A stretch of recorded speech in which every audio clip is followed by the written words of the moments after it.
I had walked up the same kind of stone steps in 2 lives now, and in this one the steps were a little wider. The granite gate towered above me, its surface polished by decades of hands sliding over it on their way to the academy. Inside, the courtyard was an open expanse of cobblestone and iron lanterns suspended from chains that looped through stone rings. Even in the daylight, each lantern flickered with a soft glow, wardlit and steady. The air smelled of cold stone and distant meals cooking in kitchens beyond the walls. The registrar's long oak table stood at the center of the courtyard, lined with applicants waiting their turn to be measured.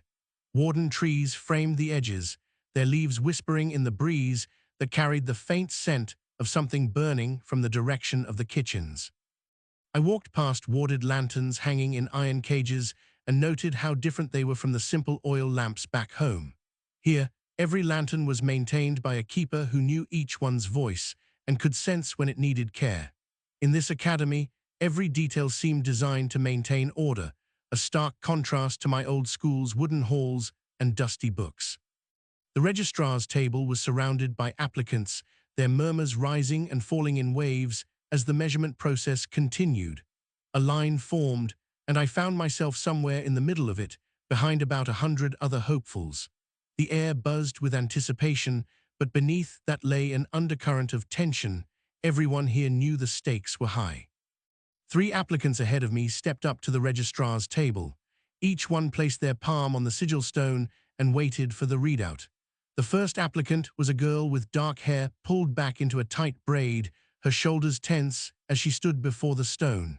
She looked young, barely older than me. The moment her hand touched the stone, a cascade of system messages appeared. Sigil meter triggered. Reading 412. Tia Sigilless. A hush fell over the crowd as she stepped back from the table and joined a group already waiting for their next assignment.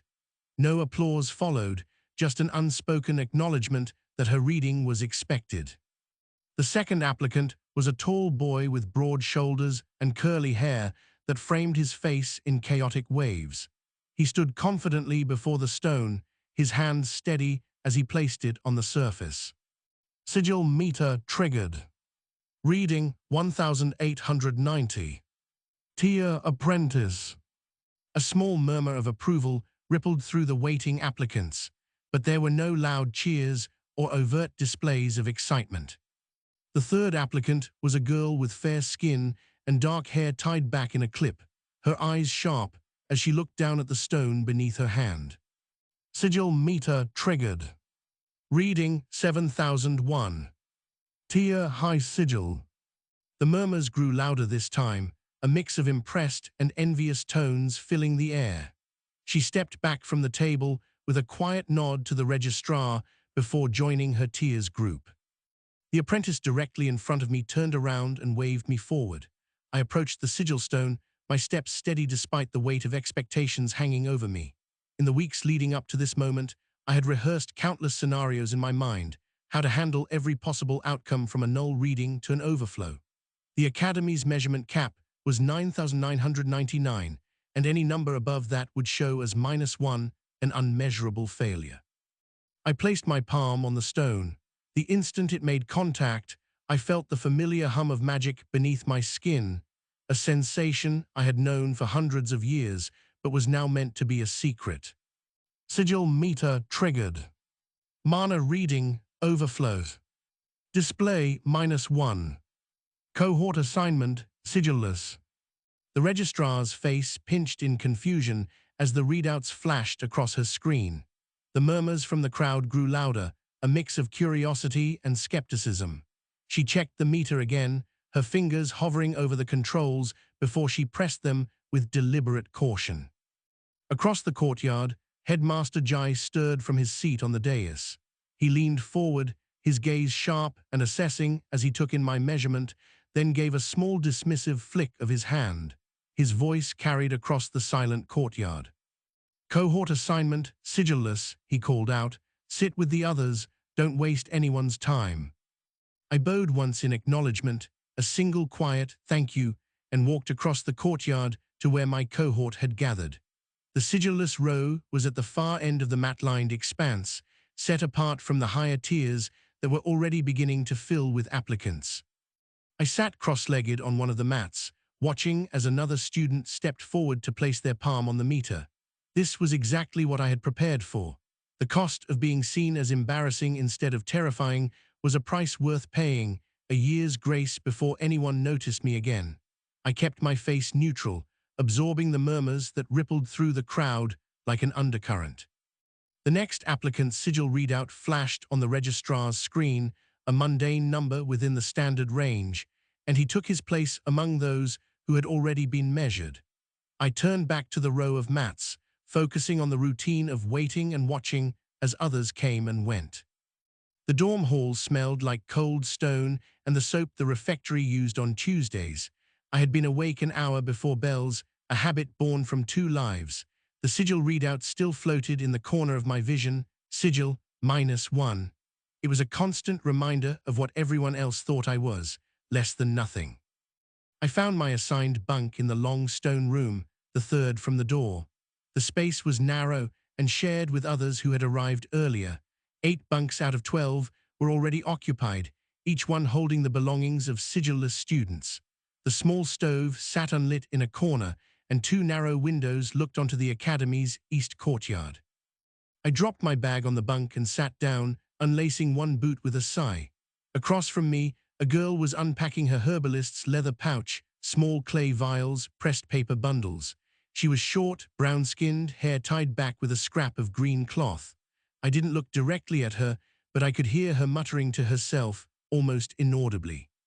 "If the meter says nothing," she said softly, "then nothing is what they'll see." I filed the line away without reacting, focusing instead on my boot. When I looked up again, the sigil readout was still there, a persistent ghost in my vision, Sigil -1.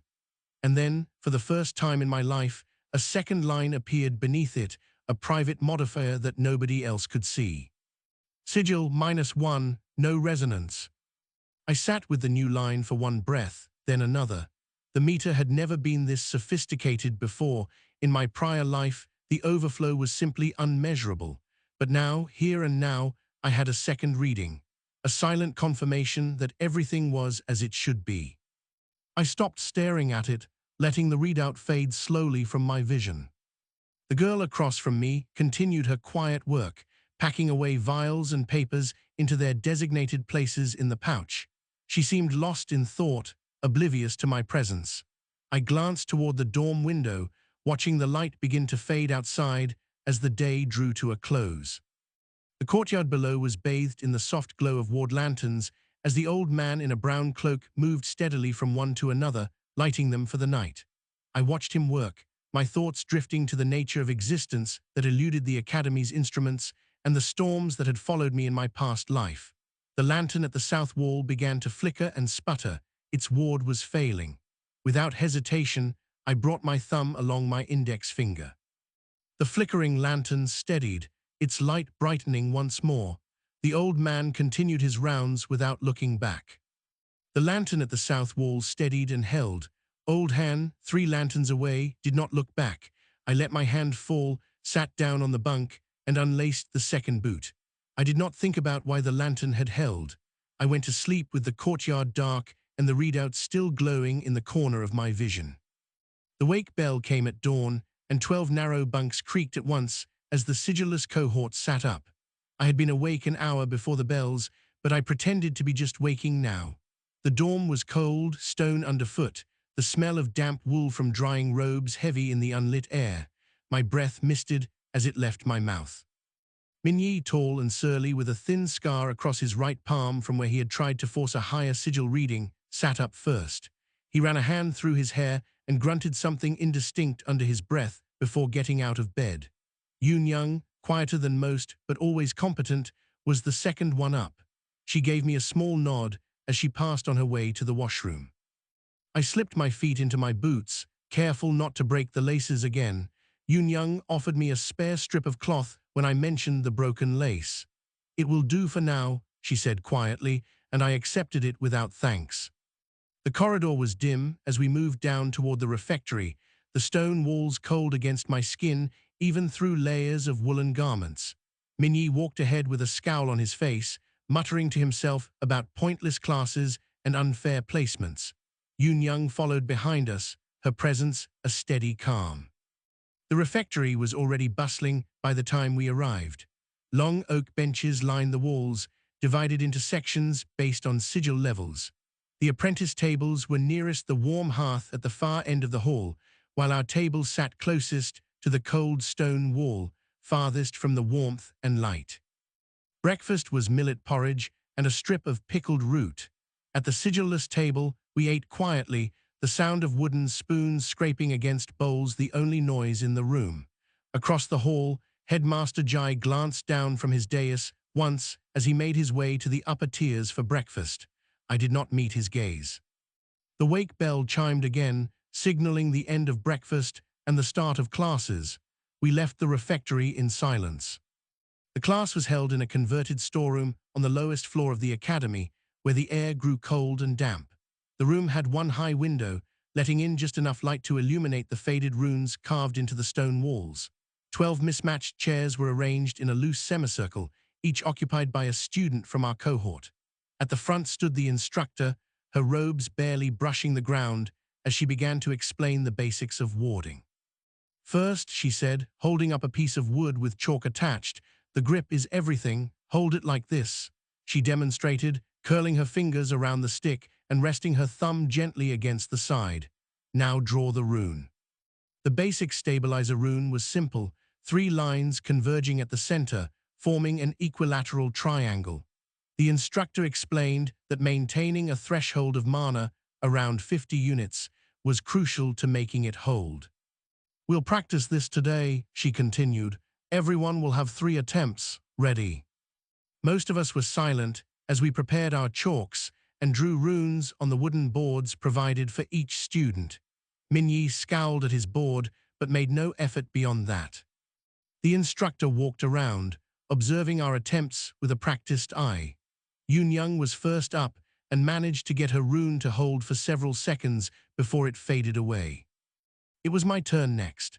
I held the chalk correctly, drawing the 3 lines precisely in the air before me. The rune formed but flickered out almost immediately, as expected.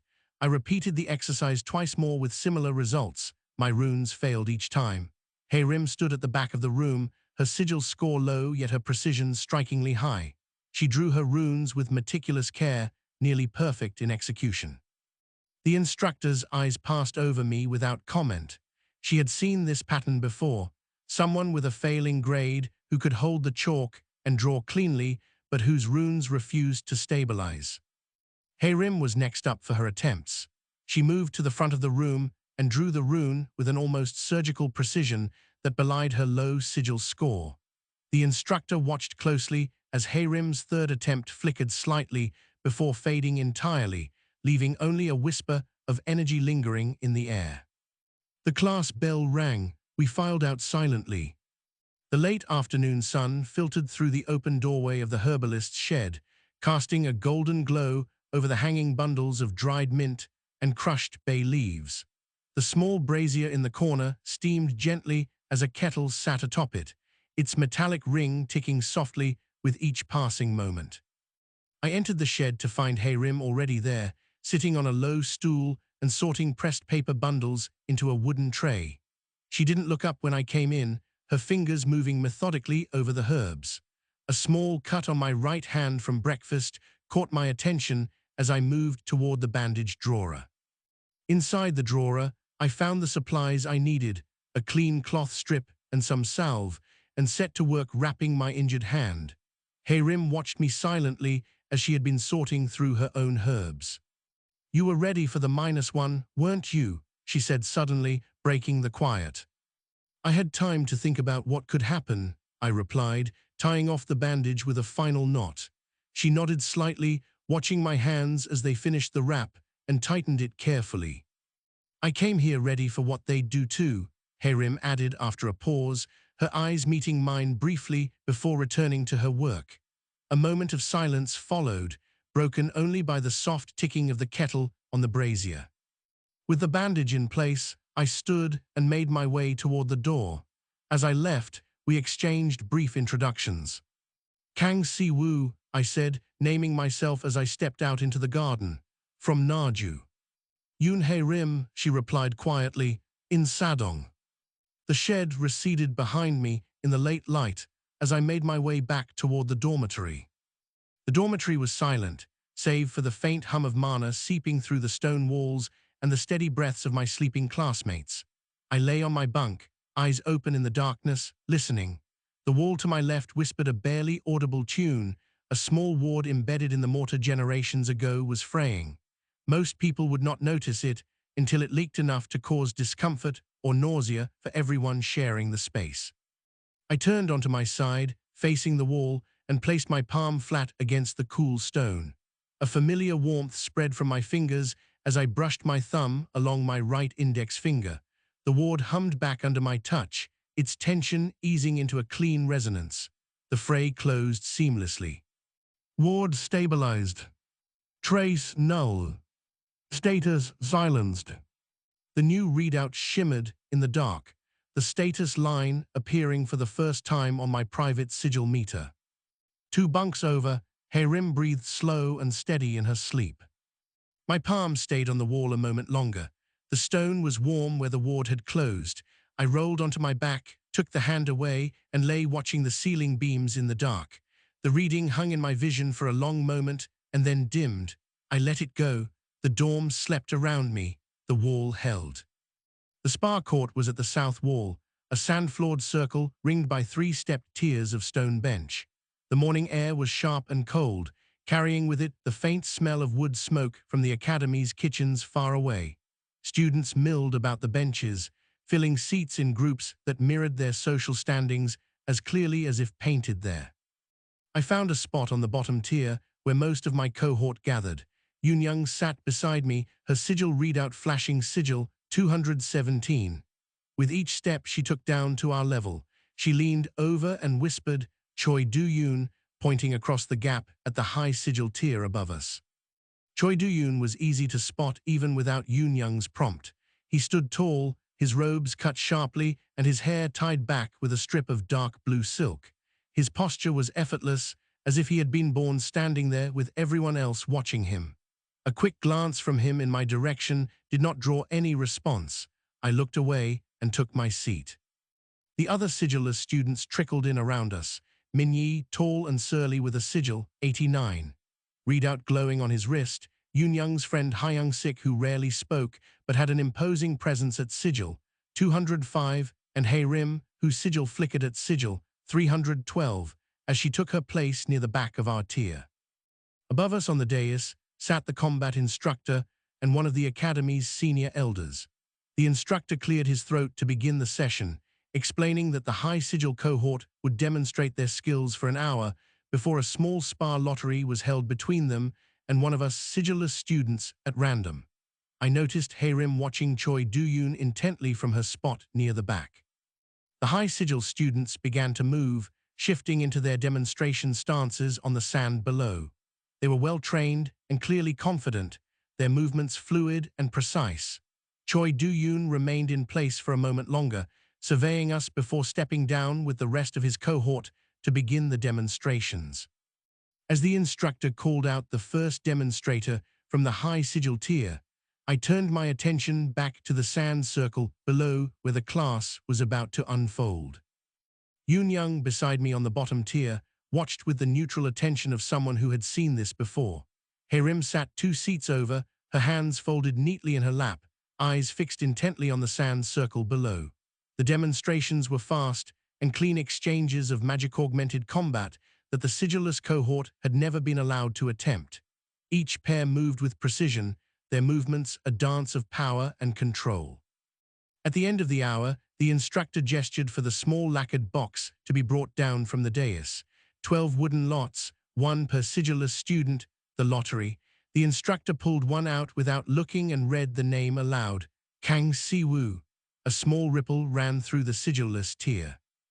I stood up, descended the 3 steps to the sand, and waited at the edge of the circle. Across the court, the high sigil tier conferred briefly, the instructor letting them choose their representative. They sent Do-yoon. He stood, smoothed his robes with practiced ease, and walked down to the circle with a small mock bow toward the sigilless tier as he went. The instructor stepped between us, holding the bell in her hand. Du-Yun reached the sand and turned to face me. We stood silent for a moment, the anticipation thickening the air around us. "Shall we see what the bottom can manage?" Du-Yun said, his voice carrying clean across the sand. "I'll do my best," I answered. The bell rang out, clear and sharp over the spar court. Du-Yun's hand flashed in front of him, casting a small kinetic burst directly at me. I didn't move to parry it or dodge. Instead, I read its vector exactly. My foot stepped into the burst just as Du-Yun closed the distance, converting his momentum into my own controlled fall. I landed on the sand in a perfect arc, rolling once and coming to rest face down. The throw had been clean, landing without injury because my timing had converted Du-Yun's kinetic energy into the longest possible trajectory instead of the shortest. My body instinctively knew where to go next, absorbing the impact with precision. The crowd murmured around me, a mix of pity and embarrassment from the sigilless tier, a sliver of approving silence from the high sigil side. No one spoke as I rose slowly from the sand, brushing off my robe. Du-Yun stood across from me, perfectly still and quiet. We exchanged bows, his polite and formal, mine acknowledging the end of the spar. He walked back to his tier without a word. I climbed the 3 steps back to my seat on the sigilless tier. As I passed hae-rim, she did not look at me, but her hands had unfolded from her lap. I took my seat, turning my attention back to the instructor as she prepared to dismiss us for the day. The east courtyard water trough glistened under the morning sun, a long granite basin fed by a small spring that trickled steadily. I stood there, rinsing my hands in the cool water to wash away the sweat and dust from the spar court. A small graze on my right elbow bled lightly into the stream, nothing serious, a testament to the precision of my fall. hae-rim approached the trough, her steps slow and deliberate. She took the next spot in line, rinsing her hands without a word. I didn't look at her directly. Instead, I focused on the water splashing against my palms. "You don't bruise," she said quietly, her eyes fixed on the spring flowing into the basin. I turned my hand slightly to catch the stream and let it run over the graze, soothing the skin. "Some of us aren't allowed to." She nodded, accepting my answer without further comment. She finished rinsing her hands and dried them on her sleeve before walking away across the courtyard. The water in the basin slowed as I stood there alone, looking down at the graze on my elbow. I dried my hands on the inside of my sleeve. The graze on my elbow had stopped bleeding by the time I reached the dorm. I did not look at it again that day. The North Wing service corridor smelled of stone dust and lamp oil, and the third lantern from the door was sputtering. I paused near it, brushing my thumb along my right index finger as I listened through the familiar gesture. The pattern beneath the stones was fraying, a faint hum of wrongness resonating with each step. By dawn, 3 students in the adjacent archive would die if this remained unaddressed. I continued down the corridor at a deliberate pace, watching the lanterns dim behind me. The lantern keeper's room was near the far end, where the corridor turned sharply to the east. I kept walking, slowing as I approached the turn. Turning the corner carefully, I saw the lantern keeper in the doorway of the lantern room, his small lantern pole hanging at his side. I stepped into the lantern room doorway, the shadow of the corridor trailing behind me. Inside, a small stone room with a cluttered workbench, brass lantern parts scattered across it, racks of chalk in varying thicknesses lined against one wall, and a kettle on a small iron stove. The smell of charcoal and bay leaves filled the air. The old man was at the bench, working on a lantern's iron cage with a small file. He looked up when I entered, his gaze steady but not judgmental. This would be the lantern keeper Yoon-young had called Old Han. 3 of them dimming, I offered courteously, my voice quiet and unassuming. "I noticed." He studied me for a moment, then looked at my hands. He did not glance at my wrist for the readout. There was something in his eyes that told me he saw past the number. "You hold a chalk like a boy whose grandmother taught him," Old Han said, his voice low and kind.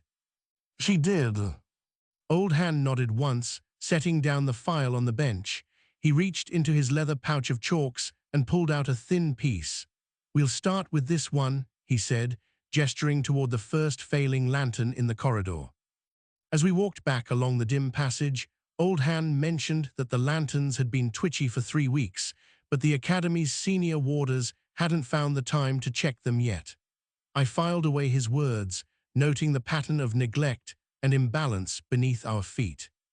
Old Han showed me how to check each lantern: the iron bracket where the metal arm attached, the small oil reservoir beneath its glass chimney, and the chalk line painted on the floor below it, an arc that channeled ambient mana into the lantern. The chalk line was faded at the third lantern, a subtle break in the line that caught my eye as I leaned down to inspect it. "The lines are half the job," Old Han said, his voice low and steady. "The other half is inside the brass cage, but you'll learn that next." He showed me how to grip the chalk, the pressure to use, the slow, steady draw to repaint the line. I watched, memorizing each detail. "Your turn," Old Han said, handing me a new piece of chalk. We moved to the second failing lantern. Its chalk line was already breaking, the arc incomplete at its edge where the oil reservoir sat under the bracket. I took the chalk and drew carefully, matching the line Old Han had shown me. As my thumb brushed along my index finger, the casting tick, I wove a second anchor into the pattern, invisible to anyone who was not also a sage. The floorboard beneath the stones knitted clean in that moment. The lanterns above us stabilized within a breath, their sputtering dimming abated. Old Han noticed, but didn't comment. He simply handed me another chalk for the third lantern. We worked in silence for the next 2 lanterns. By the fourth, the corridor's air had cleared, the wrongness I'd felt at the back of my throat was gone. A faint pulse beneath my feet confirmed it. The floorboard was stable once more. I paused, drawing a deep breath as Old Han handed me another chalk. The brief private readout flashed in my vision. "Ward stabilized. Trace null." The corridor's air felt right again, and I nodded to Old Han. He offered no words of praise, only acceptance, his gaze steady on the lanterns we had fixed. As we walked back toward the lantern room, with the fourth lantern lit clean behind us, I felt a strange sense of peace. The wrongness was gone, and so were the students' lives that never would have been lost. We reached the door, and Old Han pushed it open for me with a nod. I poured a cup of tea as he filled his own. The tea was bitter, but it had warmed my hands and throat by the time I looked up to see Old Han watching me out of the corner of his eye. He offered no questions, only a quiet acceptance that let me know he understood why I had come to help with the lanterns tonight. The room was silent, except for the occasional drip of water from the window ledge. After a long moment, my cup was empty. I set it down on the workbench and straightened. Old Han nodded his head in acknowledgement, then returned to his own tea. As I reached the door, he spoke again. "Good." I bowed once and left the lantern room behind me. I walked the corridor back to the main stair. The lanterns held steady at 4-pace intervals all the way down. My shadow stretched long ahead of me in their light. I did not look back. Hae-rim was already in the shed when I came to return the empty bandage tin, and she had moved her stool so that the only other place to sit faced her directly. The herbalist's shed was quiet, filled with the subtle scent of drying herbs and the faint ticking of a small brazier warming an old kettle on its base. The late afternoon light slanted in through the open doorway, casting shadows that danced across the hanging bundles of mint and sage. I set the tin down on the workbench without a word, feeling her eyes follow my movements as I took the seat opposite hers.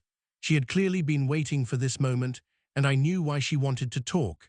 The spar had left more than just marks on our skin, it had left questions in her mind. "You step into the throw," Hae-rim said finally, her voice steady but carrying an unspoken weight of inquiry. "That's not failing, that's choosing." I held her gaze without blinking. A long moment passed as I considered how to answer. The question hung between us, heavy with implications she couldn't yet see. "I chose," I replied simply. Hae-rim nodded once, slowly, accepting my answer in silence. The kettle on the brazier ticked softly, breaking the quiet of the shed, but not the gravity of our conversation. She did not look away. Instead, she asked if she could see my wristband. I hesitated for a moment, considering her request.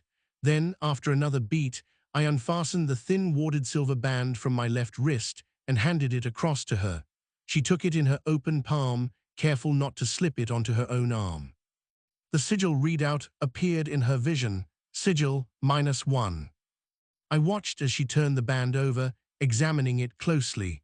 She turned it back and forth, searching for any sign of something more than what was visible to her. After a long moment, she looked up at me.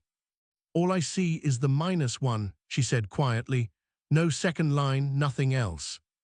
I nodded, understanding the weight of this. She could not see my private readout, Sigil-1, no resonance, or the status line beneath it, status, silenced.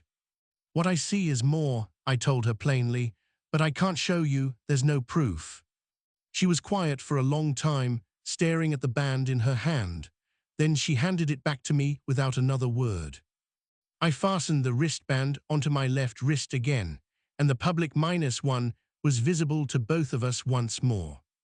"What does my sigil actually say?" she asked softly, breaking the silence.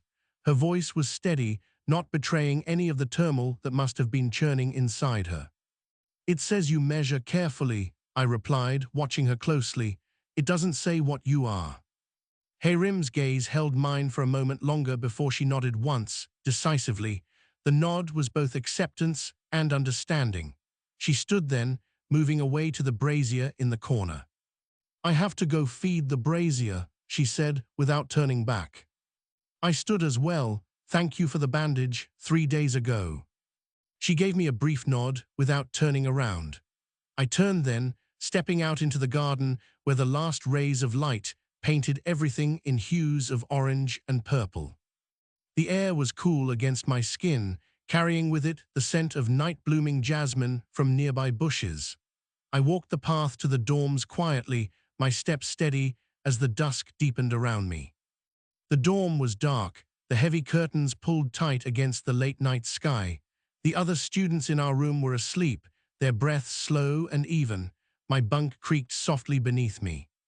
I glanced at my left wrist, where the academy's wrist meter hummed faintly, no sound, but a sensation like a whisper against cold skin. The readout was still there in my vision, Sigil-1.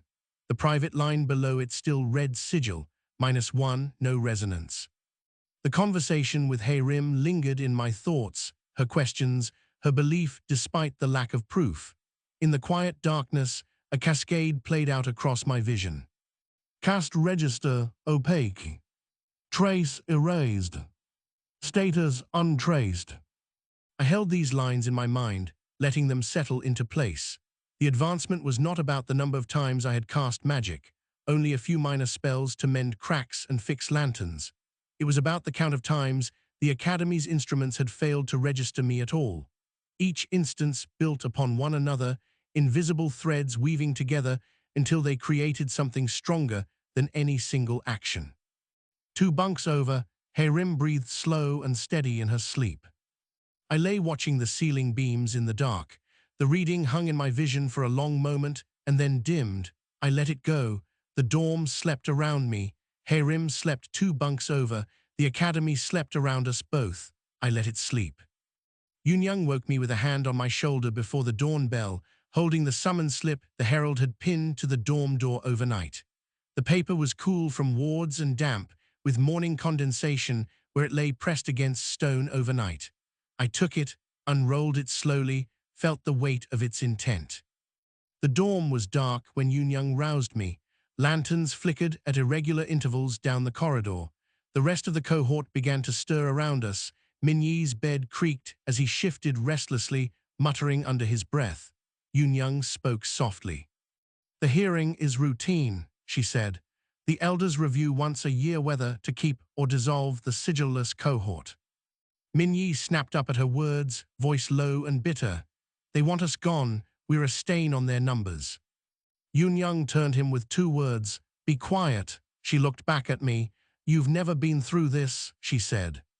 "No," I replied. She coached the others in short sentences. Each student gets one question from an elder. Answer briefly, don't embarrass yourself.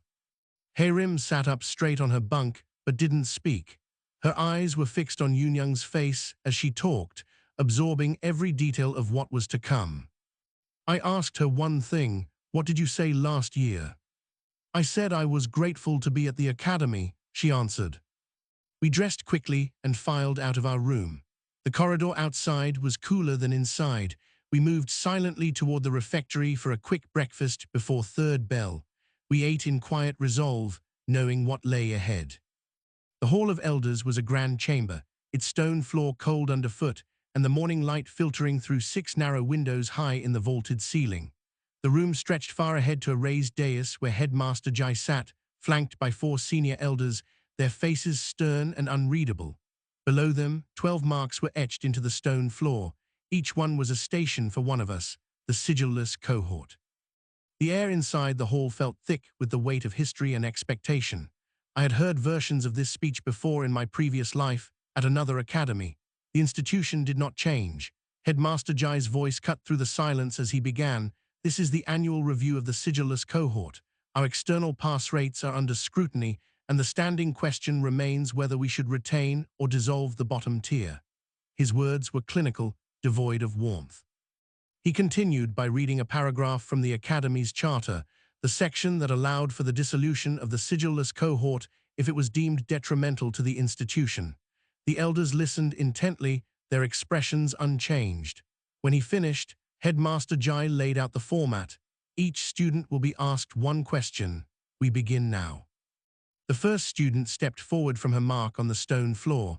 A small girl with dark hair and wide eyes. She was barely audible as she answered the elder's question. The elder nodded tersely before moving to the next. 3 students were called in quick succession, their answers brief and forgettable. The elders shifted their gaze to Minyi. What do you intend to do with your time at this academy? One of them asked. Minyi's voice was tight with resentment. I'm not sure, he said, his eyes narrowing slightly. The elder did not respond, simply made a quick note on her slate before turning to the next student. Yoonyoung stepped forward when called upon. What are your aspirations here? An elder inquired. I am grateful to be at the academy, Yoonyoung replied, her voice steady and clear. The elder nodded once and moved on. The elder on the far left looked at me intently. What do you intend to do with your time at this academy, Kang Siwoo? I'm grateful to be at the academy. I will do what I can, I answered evenly, playing the role they expected of me. The elder nodded and made a note on her slate before moving on. 3 more students followed in quick succession, their answers varying from vague ambitions to straightforward declarations of gratitude. Then it was hae-rim's turn. The elder on the far right looked down at her with a stern expression. Yoon hae-rim, your sigil score of 312 does not suggest a future in academic magic. Why are you here?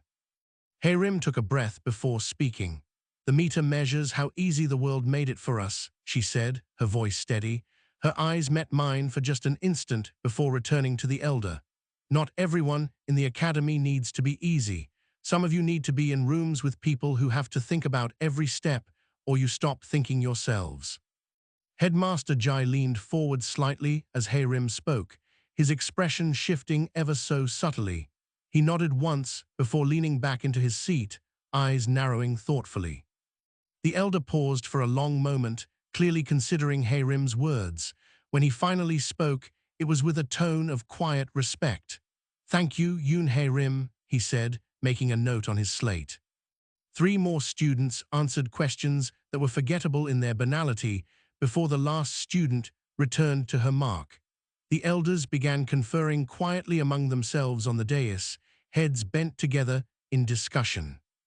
The hall fell silent. We waited. Headmaster Jai took his place at the front of the dais and spoke, his voice steady and commanding. The Sigilless cohort is retained, he announced. His words hung in the air for a moment before being met with a collective small sigh from the 12 students standing before him. The next review is in 3 months. As we filed out of the hall, some of the cohort hurried away. Minyi walked off alone with a scowl on his face. Yunyang lingered briefly to bow deeply to Headmaster Jai before turning to leave. I found myself walking beside hae-rim toward the dorm wing. We moved in silence down the long corridor, our steps echoing softly against the stone walls. As we approached the staircase leading up to the dormitory, I brushed my thumb along my right index finger, the casting tick, here meant as a silent acknowledgement of something shared. Hae-rim glanced at me, her eyes meeting mine for just a moment before she looked away. We climbed to the top floor in silence. At the dormitory door, I veered toward my bunk, third from the entrance. Hae-rim continued past me, her own bunk 2 over. I sat on my bunk and unlaced my boots. 2 bunks over, hae-rim sat on hers and did the same. We did not look at each other. The dorm settled around us, the wake of the hearing slow to leave the stone. The wristband at my left wrist hummed faintly, status, untraced. The reading dimmed. The morning had finished its work. The Midwinter Festival opened with a horn call and the slow, heavy unrolling of 3 banners down the Academy's South Plaza walls. The cold, bright winter air held the scent of roasted chestnuts from a small concession stand near the north edge of the plaza, its steam curling in wisps against the sky. Wooden creaks echoed as hundreds of spectators settled into the tiered stands on all sides of the central sand floor. I found my seat between Yunyang and an unfamiliar Sigilless student with a nervous smile. Hae-rim sat 2 seats down from Yunyang, her eyes steady but unremarkable. Minyi was at the far end of our row, unusually forward-leaning and attentive. Across the plaza on a dais elevated above the south end stood Headmaster Jai and the 4 senior elders, their robes fluttering slightly in the crisp air. The east stand was full, the academy inviting city families to attend. Children perched beside their parents in the front rows of all 3 stands, their faces eager with anticipation. The Sigilless cohort had been seated in the bottom row of the west stand, far from the action but close enough to feel the buzz of excitement. The High Sigil cohort entered in formation, Choi Duyun leading at the forefront. I watched as Duyun's eyes scanned the crowd briefly before settling on Headmaster Jai and the elders above him. The first event was a paired war demonstration, a defender and an attacker on the sand floor, with the attacker firing increasingly difficult kinetic bursts at a stabilizer ward that the defender had to keep up. The defenders and attackers took their places in the center of the sand circle, and the crowd hushed as the demonstration began. The first rounds were quick and straightforward, the ward holding easily against the attack. My gaze shifted from the sand floor to the east wall above the dais, where a massive 6-pointed display ward pattern was carved into the stones. It was meant to amplify whatever spell effects happened on the central sand floor so that the spectators could see them clearly. By the third round, I could feel it, the wrongness at the back of my throat, the harmonic going slightly flat. The east wall's ward had begun to fray under the day's accumulated ambient mana load. I let the round end without acting. The third round closed in applause, and the High Sigil cohort broke for a short interval before their next event. I glanced over at hae-rim, who met my gaze calmly. She knew something was off, but offered no comment. I threaded through the milling students toward where the High Sigil cohort was gathered, near the chestnut vendor. Duyun stood adjusting his robe's blue silk hair tie. He noticed me approaching and gave a small civil nod. "Duyun," I said as I neared. He looked me over, his expression guarded but not dismissive. "Si-woo." "The lanterns in the east stand look brighter on this side than that side," I murmured, just loud enough for his ears alone. He blinked at me, then tilted his head slightly as if considering. "How do you mean?" My gaze drifted past his shoulder toward the wall behind him. I gave a small shrug. "I'm not sure. I noticed it last round." His eyes narrowed in thought for a moment before he nodded slowly. "Thank you, Si-woo." His voice was firm now, purposeful. I bowed and stepped back into the crowd without another word. The tactical instinct Duyun had shown at the spar shone through again. Pride wouldn't let him ignore something so blatant as lanterns flickering inconsistently. He would go check the east wall, whether he believed my intuition or not.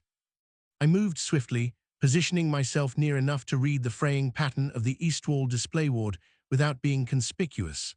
The wall was a stone monolith carved with six-pointed stars, glowing faintly under ambient mana. The patterns were intricate and interwoven, a masterwork of arcane craftsmanship. But my trained eye saw past that brilliance to the underlying decay.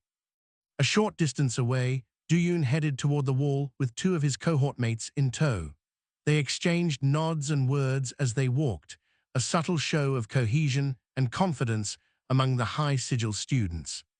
The juggling routine in the central sand circle ended with a flourish, the performer bowing to scattered applause from the crowd. I stood still in the press of bodies, my eyes ostensibly on the performer, but my attention on the wall 50 paces beyond. I brushed my thumb along my right index finger. The work began as soon as I made contact with the pattern etched into the east wall, not with my hand, but with the casting tick alone, reaching through the ambient mana to the stones. I focused on the three anchor points that were degrading, feeling the frayed threads of mana connecting them. The display ward was enormous, its six-pointed shape carved into the stone over generations, but now it was strained from the accumulated mana load of the day's festival. I wove a stabilizing pattern around each failing point, anchoring it within the ambient mana currents flowing through the spectators themselves. I had never attempted this technique in this life. It was a skill learned during the last weeks of the prior one. The stabilizers were woven into the festival's own mana currents, using the spectators' latent energy as the substrate. Within 3 breaths, the wrongness faded completely. I lowered my hand. Across the plaza, Du-Yun turned from the wall, his face showing no sign that he had discovered anything amiss. With a nod to his cohort mates, he walked back toward where Headmaster Jai sat on the dais. The next festival event began to set up in the sand circle.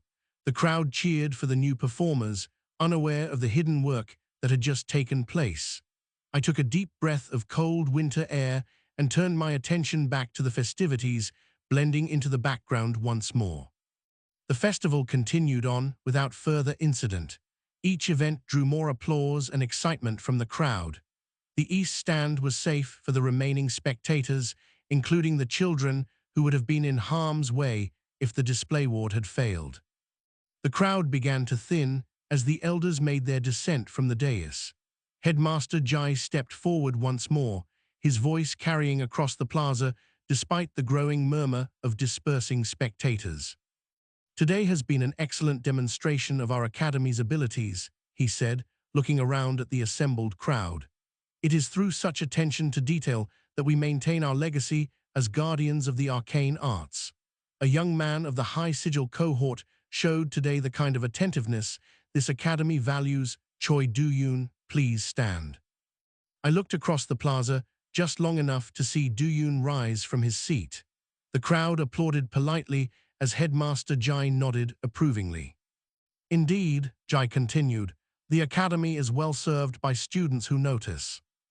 I turned away as the audience began to disperse, blending into the background as I made my way toward the dorm with the rest of the Sigilless cohort. Hae-rim fell into step beside me halfway down the corridor, and we walked in silence until we reached the stairs leading up to our floor. Inside the dorm, I lay on my bunk in the early dusk, watching as the readout updated in my vision. Observers, null. Status, unwitnessed. I lay watching the dusklight fade on the dorm's ceiling beams. The wristband at my left wrist hummed faintly, 3 pieces of fact.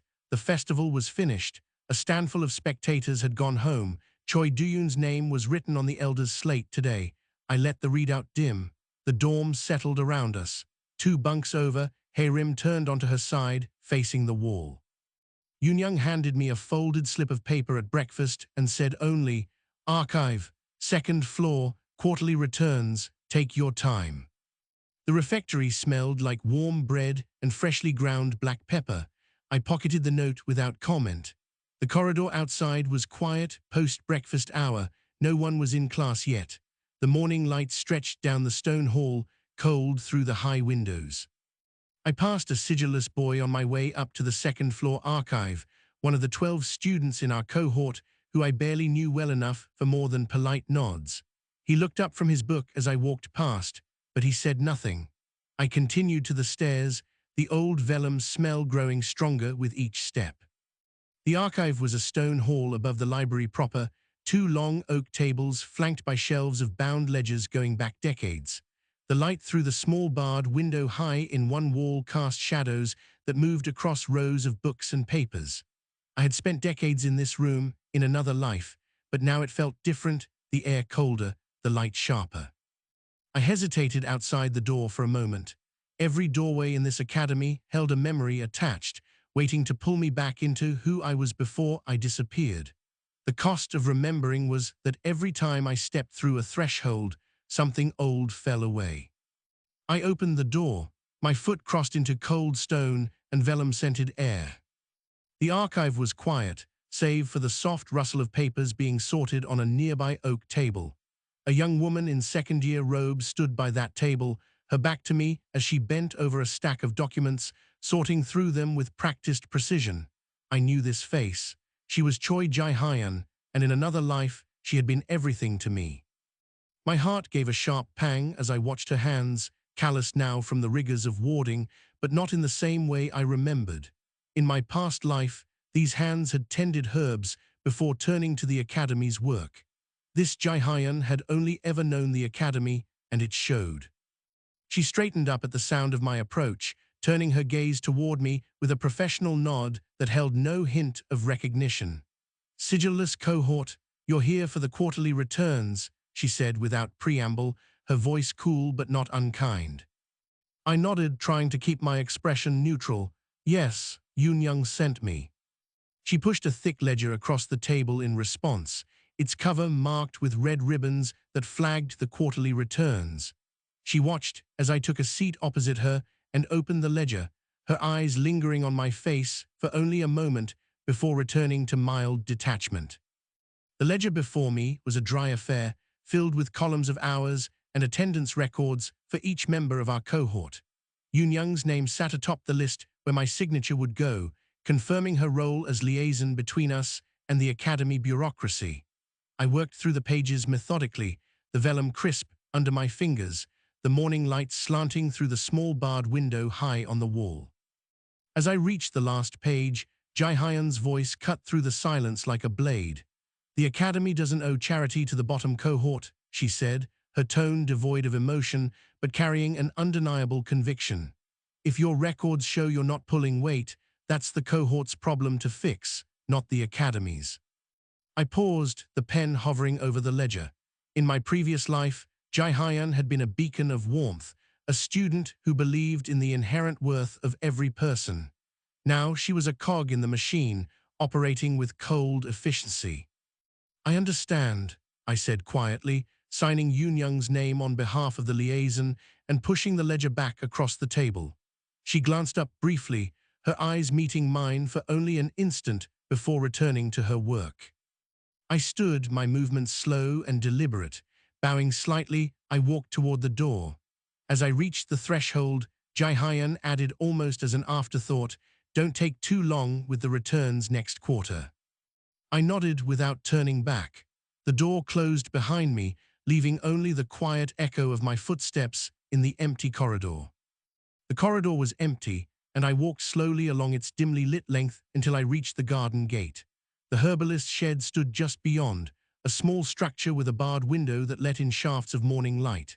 Inside, dried herbs hung from the rafters like faded banners, and the air smelled of earth and smoke. Outside on the low stone bench, where hae-rim had sat when we first spoke, I found myself again. I took my seat. The quiet was a comfort, the garden a place where thoughts could settle. Here, in this empty space surrounded by the careful order of plants and their leaves, I could process what Jae-hyun's words had meant. She did not know me, she was only ever her own self, shaped by different circumstances. And yet, to her, those differences mattered as much as to anyone else. The realization pressed down on me. Every choice I made in this life would close off other possible futures, a version of Jae-hyun who might have become my student, a person whose principles and loyalty had been part of the foundation I once laid. The archive's paperwork could be dealt with later. For now, there was only this moment, the quiet garden, and the understanding that I stood alone. Hae-rim crossed the garden then, moving on some other errand. Her eyes met mine for a moment as she passed, lingering just long enough to take in the quiet figure sitting on the bench. She slowed her pace slightly, but did not approach. She continued onward. I watched her go. It was a small thing, no more than a glance, but in that moment I felt seen, even if only briefly. I sat on the bench until the garden's morning shadow had moved off the stones at my feet. Then I stood, brushed the dust from my robe, and walked back to the dorm. The wristband at my left wrist hummed faintly, status unwitnessed. The reading did not change. It had no reason to. Hae-rim and I crossed paths in the corridor outside the testing hall, both of us coming back from the library on separate errands. We exchanged a small nod. Our silences had become comfortable. The afternoon light filtered through the narrow windows high above, casting long shadows across the stone floor. The muted sounds of the academy drifted in from afar, students conversing, footsteps echoing down distant hallways. The testing hall's tall wooden doors were partially open, revealing only a glimpse of the examination circle within. Through them came the muffled rhythms of the practical exam, a single student stepping into the circle, performing their stabilize award exercise, the examiner calling out marks. The corridor smelled of warm stone and the distant scent of ink from the library. I became aware of the testing hall's stabilize award array faintly. Its low resonance under it didn't sit well with me. I filed it away in my mind without a second thought, my attention towards becoming near-automatic over weeks of being untraced. My senses picked up on the wrongness almost subconsciously. We walked a few more paces together, our steps synchronized by habit rather than conversation. There was a small alcove halfway down the corridor, just past the testing hall's door and before the records room's entrance. We reached it now, pausing for a moment in its shadowed embrace. The doors to the testing hall were 6 paces ahead, and beyond them, I could see the wooden partition leading to the records room, only 3 more steps away. Hae-rim turned slightly toward me, but said nothing. Then the air shifted. My senses spiked. The stabilizer ward array had failed, sending ripples of destabilized energy through the air. Without hesitation, my mind calculated the consequences. A localized mana surge would crystallize within a 5-pace radius of the failure point, shrapnel shape and lethal at that distance. In the testing hall, 1 student directly in front. Behind the wooden partition in the records room, 3 students waiting their turn. 2 possible saves presented themselves to me simultaneously. Option A, step forward into the testing hall, contain the surge at the failing point with a visible cast. This would save the single student but blow my cover completely. Every ward in the academy would register the trace. Option B, remain where I stood, divert the surge wave sideways into the stone wall from this vantage point. This would save the 3 students in the back. The one in front would still die. The decision was instantaneous. I chose 3 over 1. I did not move from where I stood. I brushed my thumb along my right index finger. The surge wave diverted sideways with a precise redirection of mana that required no visible cast and left no traceable signature. It flowed outward into the testing hall's east stone wall, cracking it audibly but harmlessly. From inside, a single short scream cut off abruptly. Silence followed, heavy and oppressive. The 3 students staggered to the door, dazed but alive. The corridor fell dead quiet for 1 long second. Hae-rim stood beside me, her eyes fixed on me with an unspoken understanding that she already half knew what had happened. I did not look back at her. Within a breath of the silence, doors began to open along the corridor as instructors arrived. The senior examiner emerged from inside the testing hall and called for a medic. 3 students stumbled into the corridor and sat hard against the wall opposite us. One was a girl with brown braids, her body trembling uncontrollably. A medic in pale grey robes ran past us into the testing hall. I stayed where I was. Hae-rim stayed beside me, neither speaking nor moving. After a long minute, the medic emerged, face pale, and faced the senior examiner. "She's gone," the medic said. "The 3 in the back are alive." The examiner spoke the student's name once, quietly, almost to himself. Bae Yoon-hee. 2 more medics arrived with a stretcher. the corridor filled with quiet, purposeful work. The three surviving students were walked away to the infirmary. Hae-rim and I were not noticed. We were in the corridor, not the hall, and no one asked about us. We stood there silently until the crowd began to disperse. Eventually, we walked away ourselves, separately, down the corridor toward the staircase. Hae-rim did not look at me. I did not look at her. We climbed the stairs in silence. Late that night, the dorm was dark and quiet. The other Sigilless students were asleep, their breathing rhythmic and soft. I lay on my bunk, eyes open in the dark, not sleeping. My mind kept returning to Bae-yoon-hee, the first-year apprentice who had held a green-bound textbook under her arm in the refectory that one time. That was all I knew about her, an image of her standing there, and now she was gone. I thought about the three students from the records room whose names I didn't know. They were still alive because I had made a choice. It weighed on me, but it did not change my mind. After a long stretch of silence, soft footsteps on the stone floor, Hae-rim came from her bunk 2 over and knelt beside mine without speaking. She placed her hand gently on my arm where the sleeve had ridden up. Her skin was warm against mine for one breath. Then she rose and returned to her own bed. I did not move, did not turn to watch her go. I heard her settle into her covers, her breathing steady once more. I lay there with my eyes open. The dorm slept. The wall at my left held. The wristband at my left wrist hummed faintly, the readout in its corner of my vision unchanged. Status, unwitnessed. I let it stay where it was. The reading meant what it had always meant. Tonight it also meant Bae-yoon-hee. 2 mornings after Bae-yoon-hee, the refectory was quieter than I had ever heard it. The air felt brittle, like a layer of frost over everything.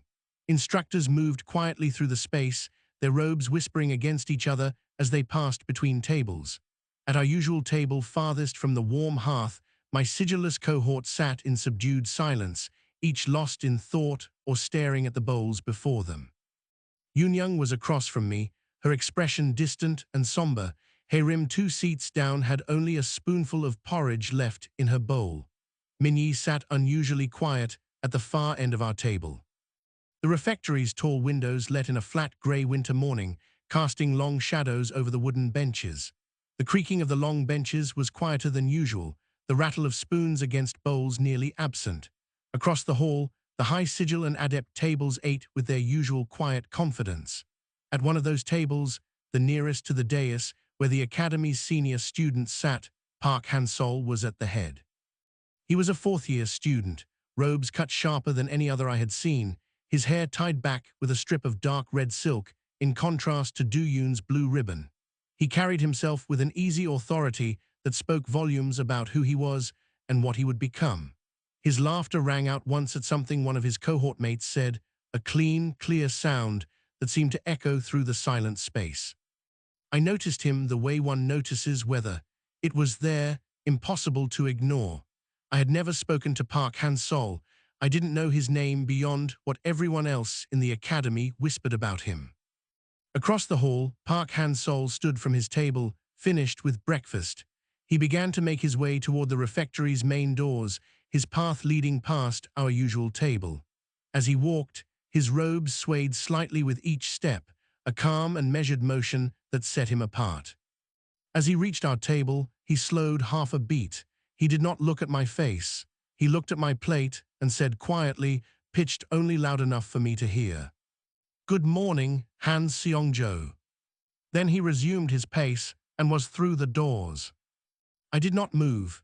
None of the Sigilless around me had heard. Yoon-young was talking to the student to her right. Min-yi was staring at his bowl. Hae-rim was 2 seats away, and the words had not carried.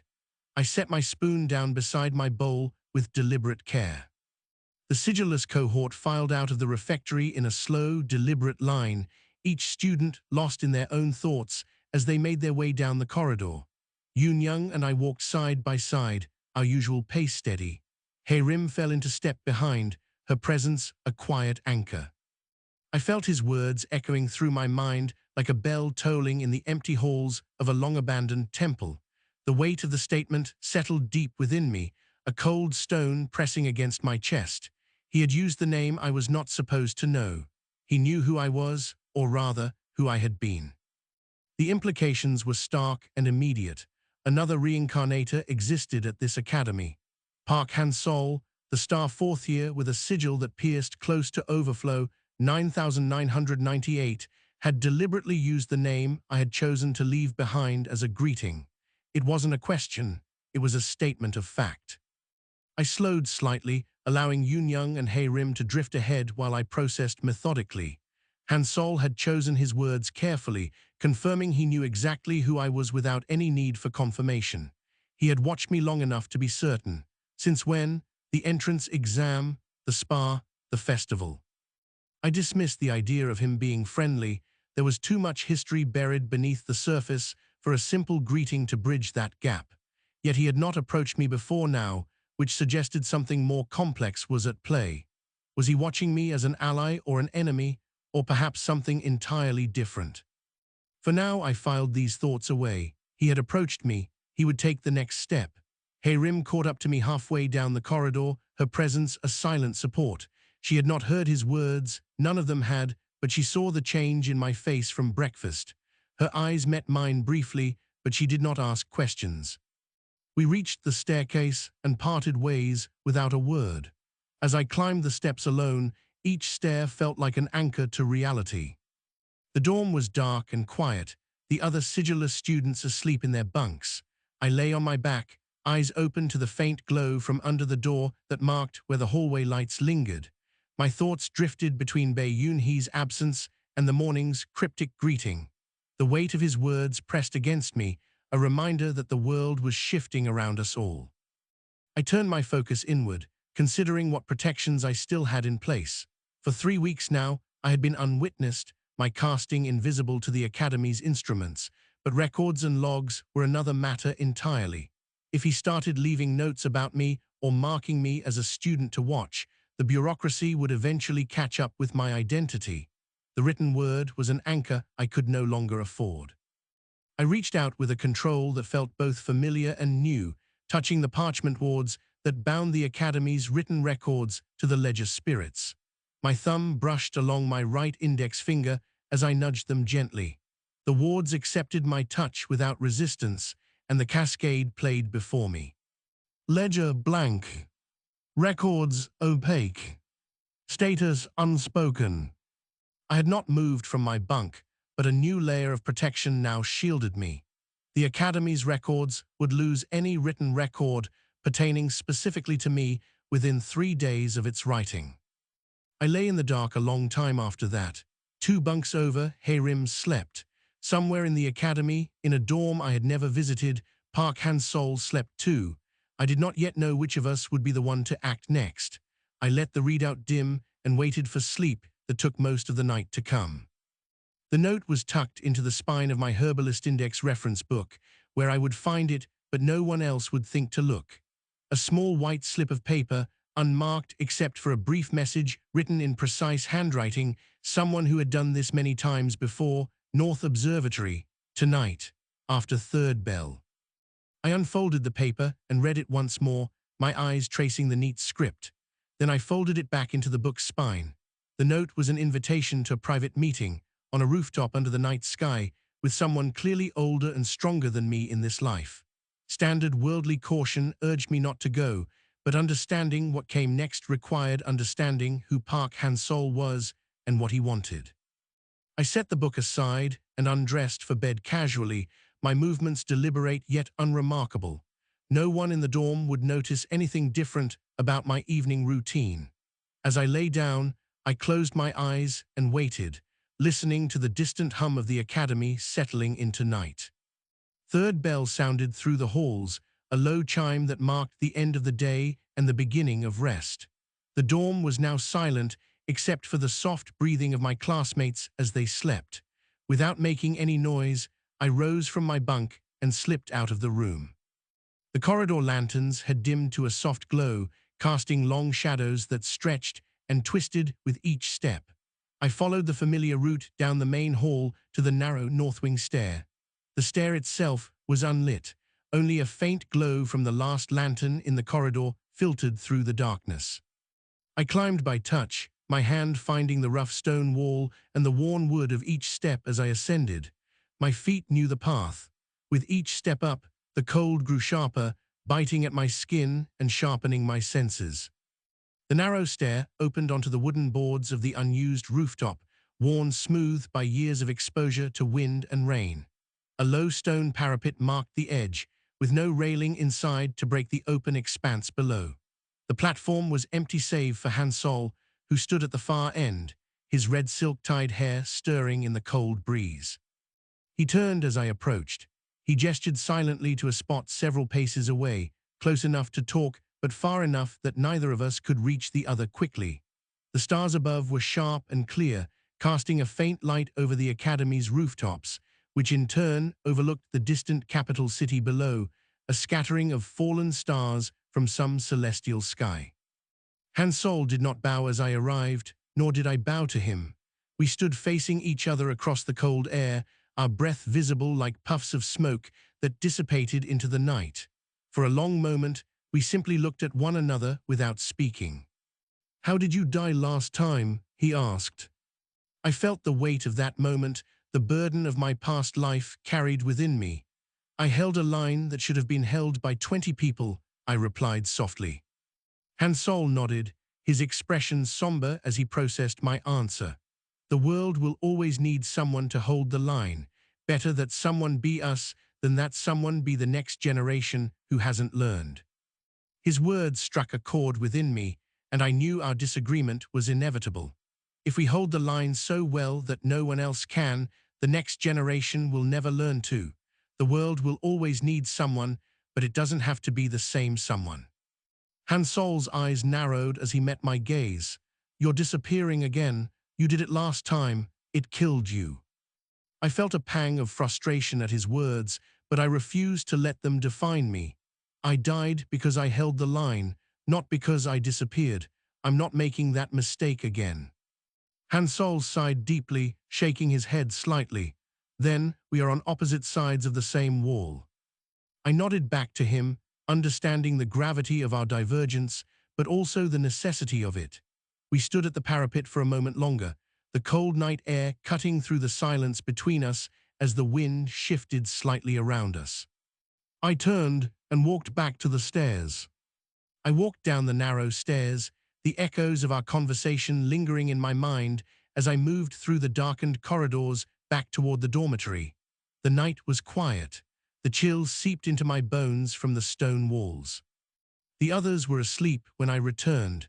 I slipped into my bunk without disturbing anyone. The conversation with Hansol felt heavy in my mind. I had no regrets about going or about what I said. I lay down on the thin mattress and stared up at the dark ceiling, letting the silence envelop me. My sigil meter read unspoken still tonight. The parchment ward protections I had placed 3 days ago were holding.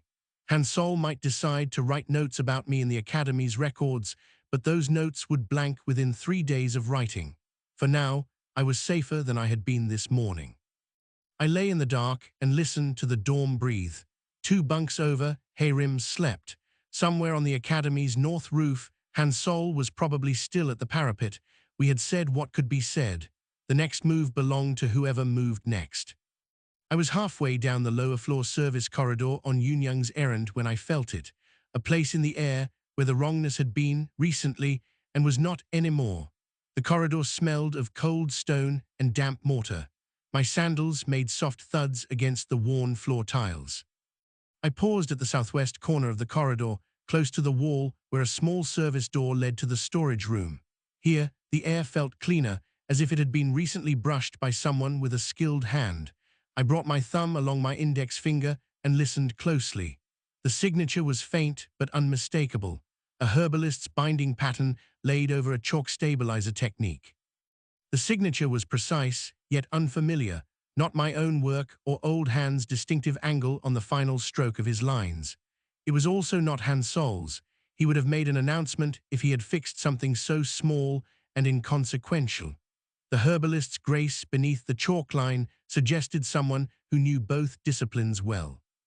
I stood there for a long moment, thinking through the possibilities.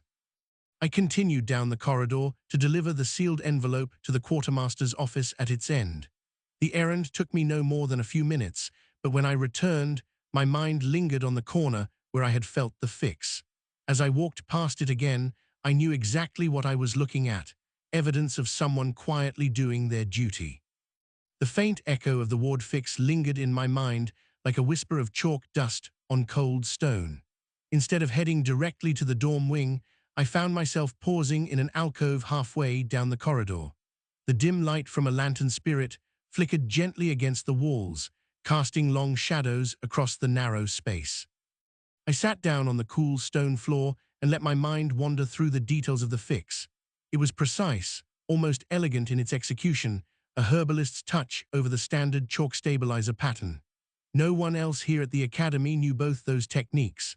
Not myself, not Old Han with his meticulous repairs, and certainly not Han Sol, who would have made a grand spectacle of such a minor repair. I closed my eyes and let the possibilities narrow. The herbalist's grace was unmistakable. Hae-rim was the only one I could think of who fit. She had been in ward basics with me, learning the chalkline stabilizer technique, and she possessed both a knowledge of wards and a grounding in herbalism. It made sense. The realization settled in my chest like a quiet affirmation. I had not set out to teach her anything specific. Rather, it was a series of conversations and moments that had subtly shifted her perspective. The water trough conversation, the wristband moment when she observed me without making a fuss, each interaction had been an unspoken lesson. And now she had applied them in a way that was both practical and precise. She had seen something that needed fixing and had taken care of it. It was a small victory, but a significant one. I stood up slowly, dusting off my robe. The alcove had given me the clarity I needed, and now it was time to find Hae-rim.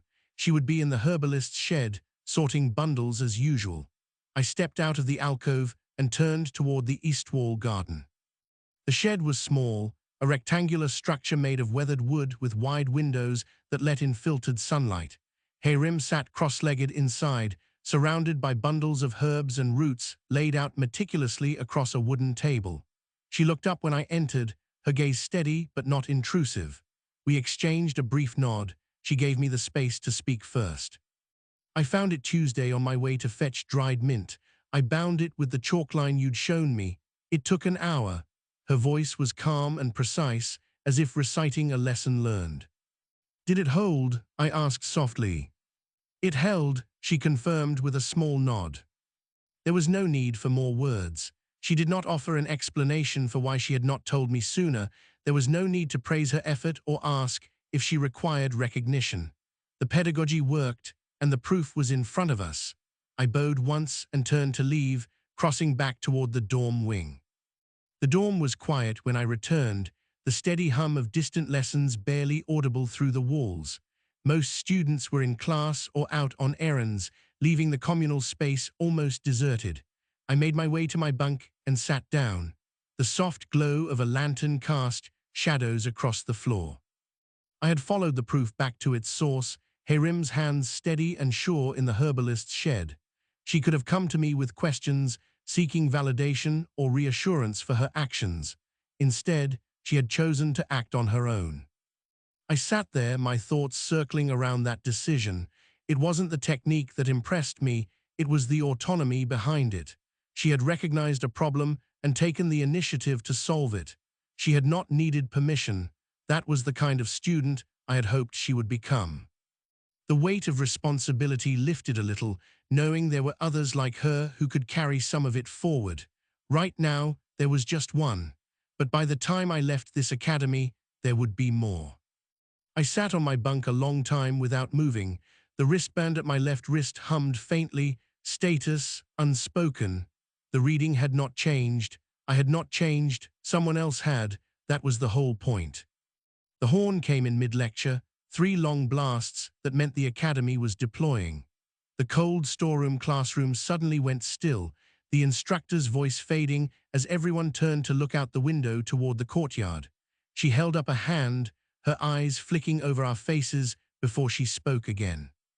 "Everyone assemble in the main courtyard immediately," she said, and we filed out of the room quietly, leaving behind the half-written runes on our tablets. The courtyard was already full, when I arrived, lines of students from all cohorts standing at attention. The combat instructor stood on a dais, reading assignments aloud. High Sigil under Duyun to the market square, fourth-year adepts to the South Watchtower's stabilizer array, and the Sigilless cohort to the river bridge. My heart sank as I heard it. The river bridge was the wrong assignment. The structural ward at the market square would be dangerous but visible, something anyone trained could see and fix. The South Watchtower was a contained problem, structural damage, that would need quick reinforcement. But the river bridge held a subtle cascade pattern, one that would spread to the orphanage if we didn't act fast. I heard it from the back of my throat, the wrongness of it all. The senior warders had read each location separately and ranked them based on immediate danger. They had not seen the cascade pattern that would move to the orphanage in hours, killing children. I did not correct them. I could not. If they knew what I did, they would send someone else. Hae-rim stepped forward when the instructor called for a Sigilless team lead. The other students deferred, including Young, who was older but didn't object. We moved out of the courtyard toward the academy's south gate in silence, each of us carrying our tools and ward chalks. The capital streets were quieter than usual, but not entirely deserted. Shopkeepers hurriedly shuttered their windows as we walked past, and parents called children inside from the streets. A city watch patrol ran parallel to us on the next street over, their cloaks fluttering in the early morning breeze. Hae-rim set a steady pace at the front of our line, her steps measured and deliberate. Young leaned toward Minyi as we walked. "Should we cross upstream and come at it from the east side?" she asked, glancing over her shoulder toward the bridge ahead. Minyi shook his head. "Too risky," he said. "We don't have time for a detour." Hae-rim turned back to us as we approached an intersection.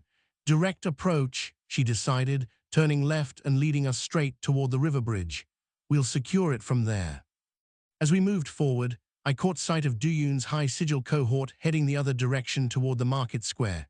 He was among them, his robes already smudged with chalk dust as he readied materials for their fix. The rhythm of their steps felt different from ours, their pace quickened and rushed, while ours moved with a careful deliberation. We passed each other without stopping or speaking. When we finally reached the river bridge, I could feel the wrongness before I saw it. The bridge itself was a stone arch, 3 spans long, and the central canal flowed smoothly beneath it. But there was an unmistakable crack running along one of the supports on the far side of the first span, and I knew from the way it pulsed with residual mana that it would not be long before the entire structure began to waver. From my position, I could also feel the secondary nodes of the cascade beginning to receive the bridge's destabilizing pulse. They were hidden in plain sight, ward anchors embedded within the walls and foundations of buildings near the orphanage, waiting for a failure to spread through them like wildfire. Hae-rim's voice cut through the tension, steady and focused. "We'll secure this first," she said, her eyes scanning the bridge. She split us into teams. Young led 3 students at the east foot of the bridge, while another group of 3 went to work on the west side. Hae-rim herself took 2 others and positioned them at the central span where the visible ward failure was most apparent. Minyi joined her team. The other students deferred to Hae-rim's command without question. I followed Young's group to the east foot of the bridge. The canal flowed calmly beneath us, its surface a mirror reflecting the morning light. We began laying down chalk lines, each line precise and deliberate, a series of symbols that bound mana into the very fabric of the bridge itself. As I worked alongside the others, my mind was divided between the immediate task at hand and a more urgent one, reaching through the stones to find the hidden cascade nodes in the orphanage's wards 200 paces away. The process required a delicate balance, layering 3 elemental classes into a single chalk line to re-anchor each node. I started with an Earth-class foundation anchor, grounding the mana in the bridge's stone.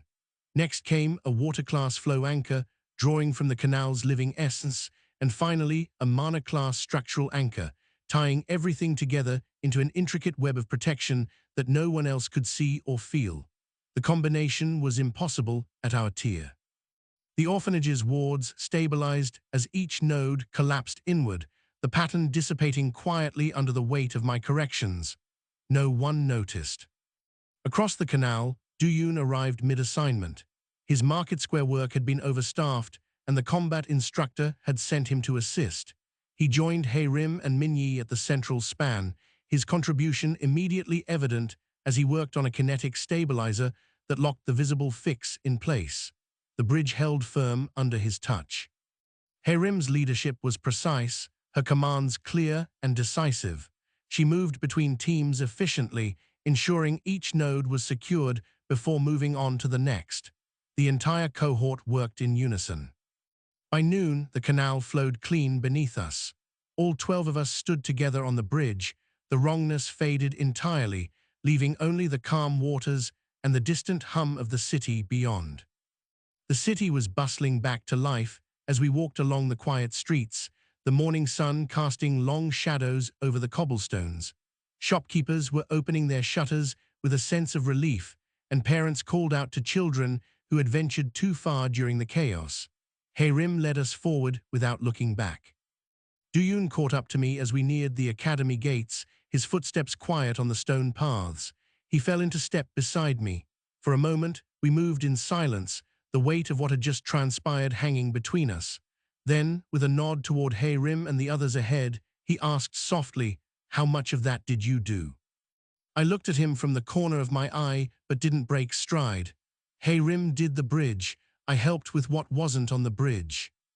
Duyun nodded once, slowly. We walked the rest of the way without speaking.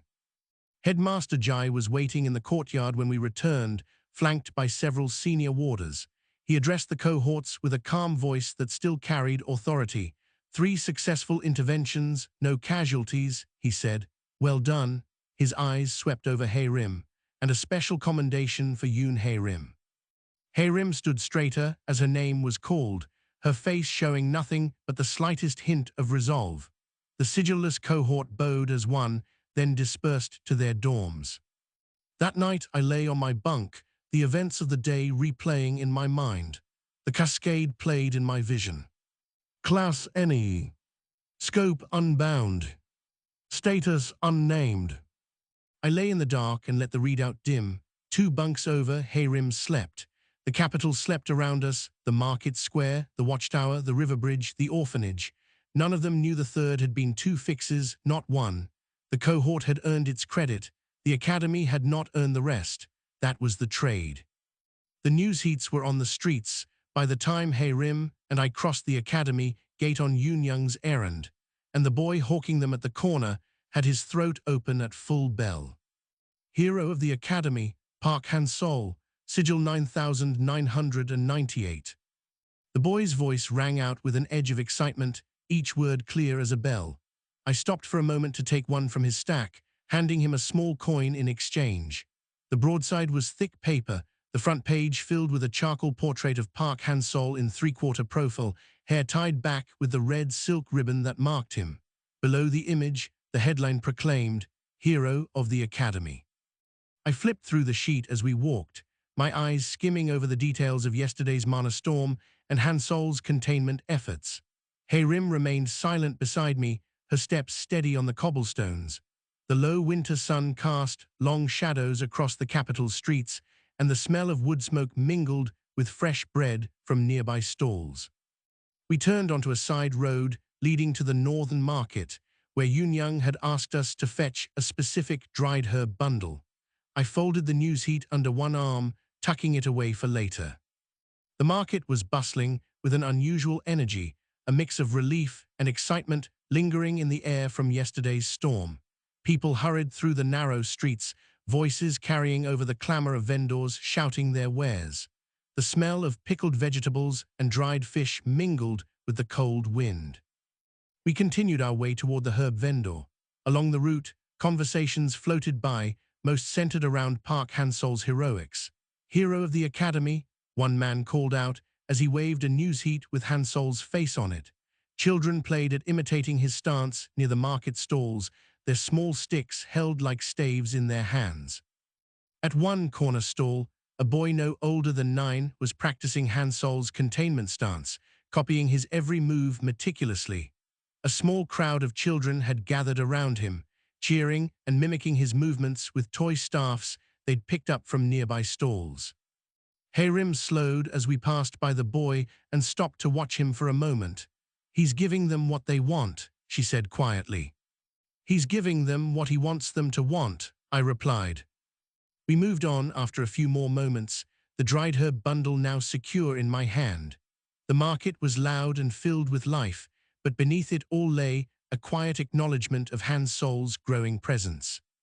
Mid-afternoon, I made my way to the North Observatory roof, the same spot where I had met Han Solo in winter's crisp daylight 3 weeks earlier. The capital sprawled below me, a sprawling tapestry of stone and smoke. Here, away from the cacophony of student life, I could listen.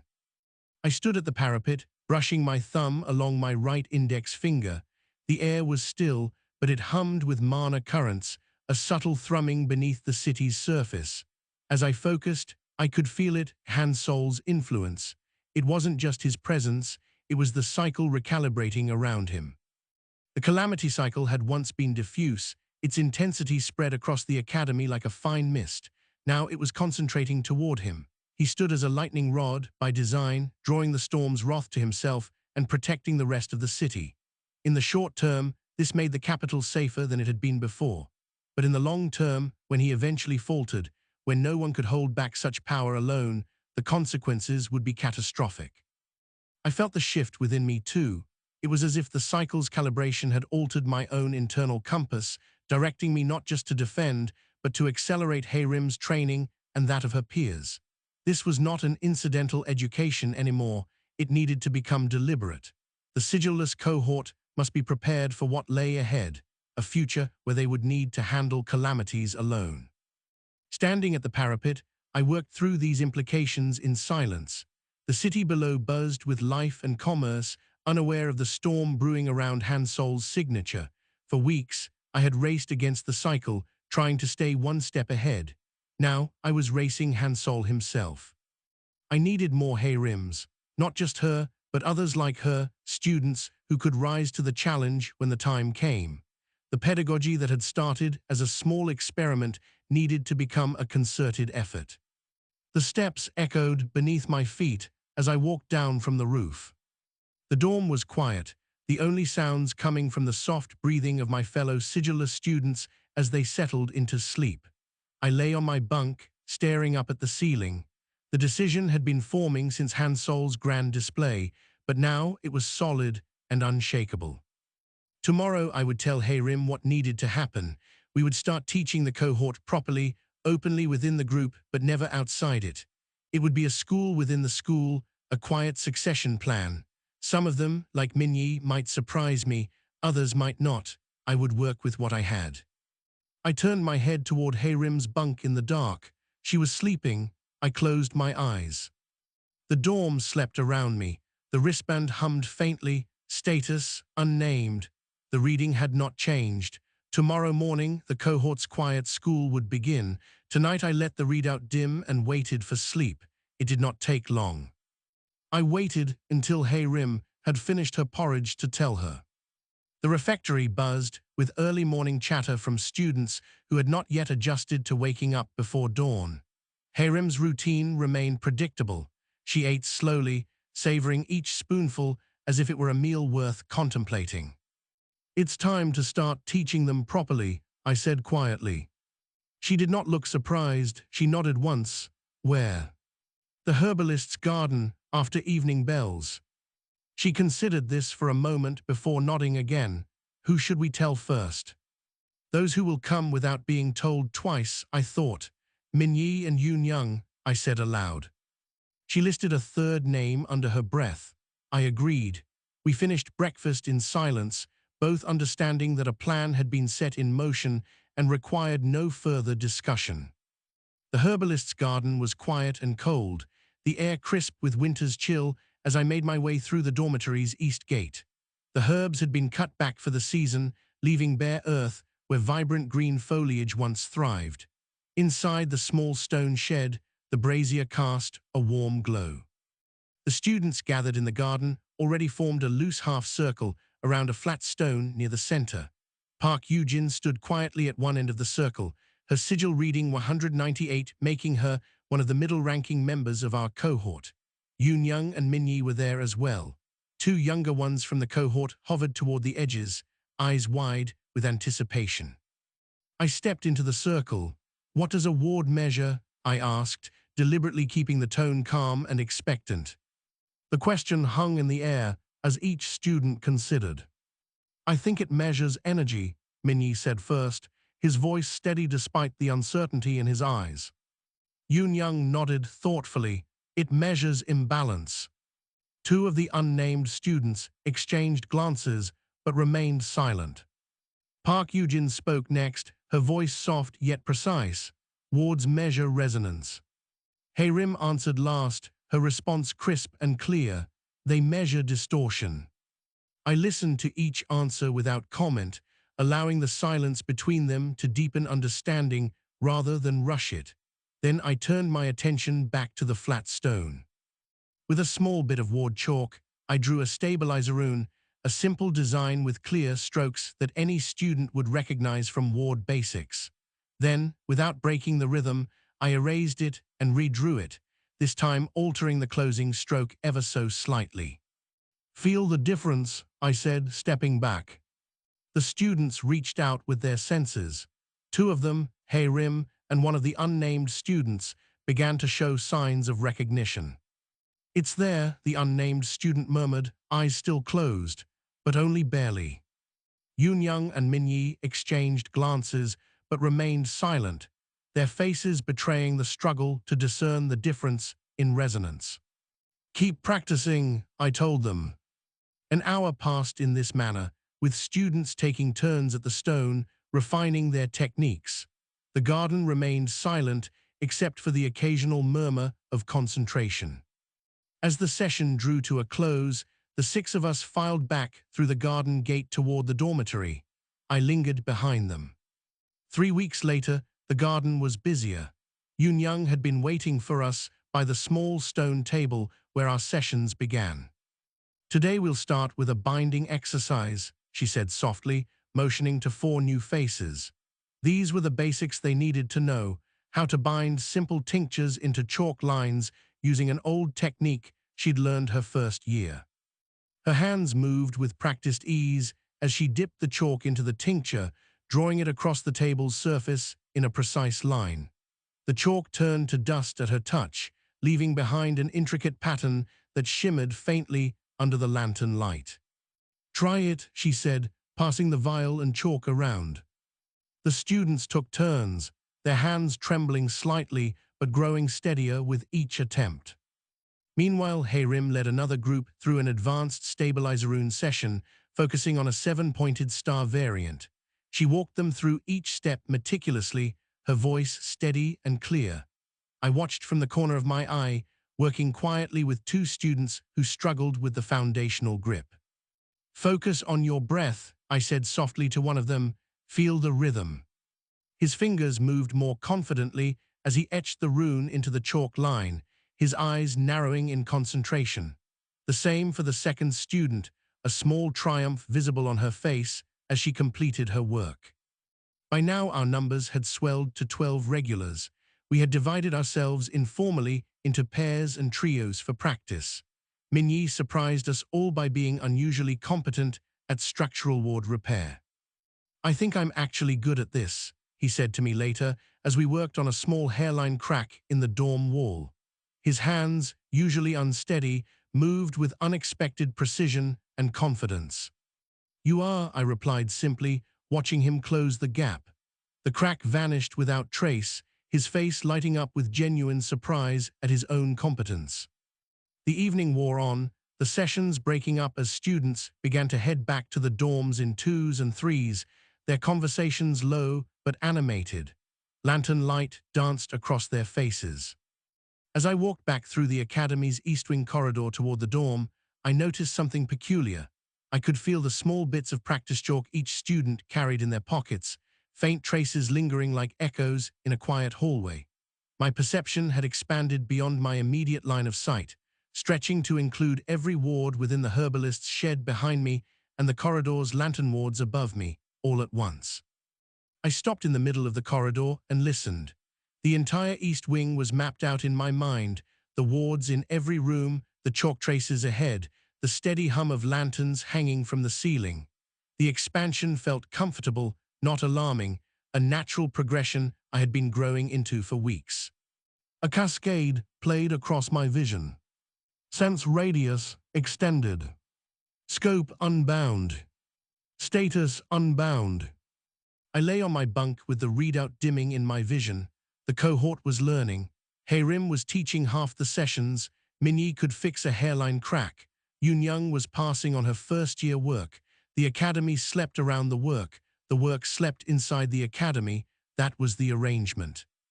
The runner came to the herbalist's garden at the end of the morning's training session, his eyes finding mine before he even spoke. The garden was quiet after the morning's chalkline drills. Hae-rim was gathering the cohort's chalk stubs into a pouch. I nodded once when the runner approached, and he said in a formal tone, "The headmaster requests your presence in his office immediately." I felt the eyes of the cohort on me as the words hung in the air. Hae-rim's gaze met mine briefly. She said nothing. The runner waited for me to follow him. I brushed my thumb once along my index finger. No ward was cast, only a small reassurance to myself, and walked toward the academy's upper floors. The corridors were quiet as we made our way up. The runner kept pace beside me, his steps steady and silent. My mind ran through the possibilities. Jai would offer me a place in the research program, a way to remain within the academy while my true readings remained hidden. I had already decided what my answer would be. As we reached the familiar hallway leading to the headmaster's office, the runner stopped at the threshold and let me enter alone. The door closed behind me with a soft click. The room was high-ceilinged and stone-walled, bathed in afternoon light streaming through a tall window facing the city. Old books and scrolls lined shelves against the walls, and the air carried a faint scent of aged paper. Jai sat behind his heavy oak desk, two senior elders standing silently at the back wall as witnesses. I stepped forward to take my position 3 paces in front of him. Jai broke the silence by stating the result of this morning's higher-tier meter test. The Academy's masterwork meters cannot read your sigil reading. I nodded, expecting as much. He continued, explaining briefly what that meant. Your signature has become opaque to our instruments, which is itself a rare and significant finding. In my 3 decades here, I've encountered this condition only once before, when an adept left academic magic behind for private work and was never traced again. Jai's tone softened slightly as he spoke next. The Academy will protect what it cannot measure if what it cannot measure agrees to be ours, he said, his voice carrying a small note of genuine respect. I remained silent, waiting for him to finish. When he did, I answered, "I'm not yours to keep." Jai's face stiffened, but he nodded once. He gave me one chance to reconsider. "Think carefully," he said quietly. "This is a rare opportunity. You will be inducted into our senior research program, your readings sealed, your work attributed to the Academy itself. We can protect you." I shook my head without hesitation. Jai sighed and nodded once more. He opened a desk drawer, withdrew a sealed expulsion writ, signed it, and placed it across the desk toward me. "Expulsion, effective today," he said clearly, his voice devoid of emotion. "Off the grounds by sunset." I bowed once, accepted the writ, and walked out of the office without looking back. The corridors were unusually quiet as I made my way back to the dorm. The afternoon light filtered through the high windows and cast long shadows across the empty hallways. There was no room for regret now. By the time I reached the dormitory, the news had already spread through the Academy's hidden channels. Hae-rim stood by her chest at the foot of her bunk, her back straight and shoulders squared as she packed with a quiet determination. She did not look up when I entered. I went to my own bunk and began folding my few belongings into my small bag. The wristband, 3 robes stained with chalk dust, the herbalist index book, a pouch of ward chalk. Hae-rim turned to face me as I finished packing. "Where are you going?" she asked, her voice steady but strained. "Out," I replied. She nodded, "I'll come."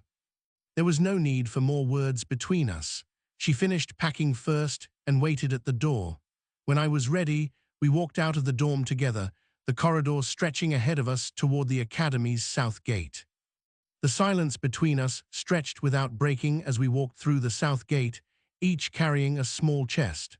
The guards at the gate nodded solemnly but made no move to stop us. Once outside, I paused for one breath at the edge of the academy's shadow. The light was the long gold of late winter afternoon, casting long shadows that stretched across the cobblestone road. Hae-rim waited beside me, her hand resting lightly on the chest she carried.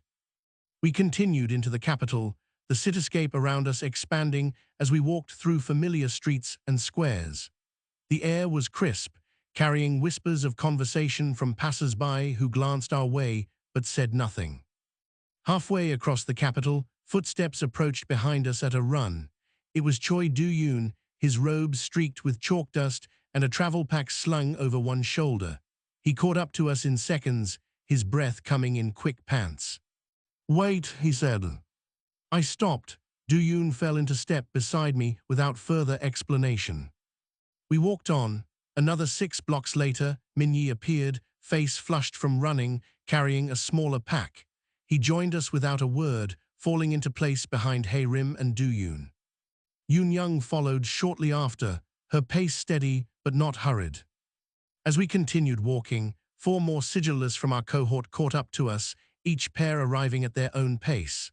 By the time we reached the Eastern District Market, there were 9 of us, Hae-rim, Do-yoon, Min-yi, Yoon-young, and 4 others. We stopped in a small public square. The others fell silent around me, their eyes meeting mine in a shared understanding that no words could articulate yet. We stood in the small square. The light was beginning to go, 9 of us, no address, no plan past the day's end. The wristband at my left wrist hummed faintly, status, unbound. The reading had not changed. The next move belonged to whoever moved next. The inn we had found on the 3rd night was small enough that all 9 of us fit in the upstairs, and our innkeeper Bok Sang-jin did not bother to count us twice. I stood at one of the 3 windows, looking out over the Eastern District, where the academy's silhouette loomed just beyond the rooftops. The city hummed with its usual afternoon bustle below, and above it all, a deeper resonance built around Han-sol's anchor. Hae-rim sat at the small table in the center of the room, reading intently from her herbalist index book and occasionally making notes on a separate piece of parchment. The smell of fresh bread Bok Sang-jin had brought upstairs earlier mingled with the musty scent of old wood. Outside, Min-yi was working on a structural ward near the back wall, while Yoon-young taught some of the younger followers in the courtyard below.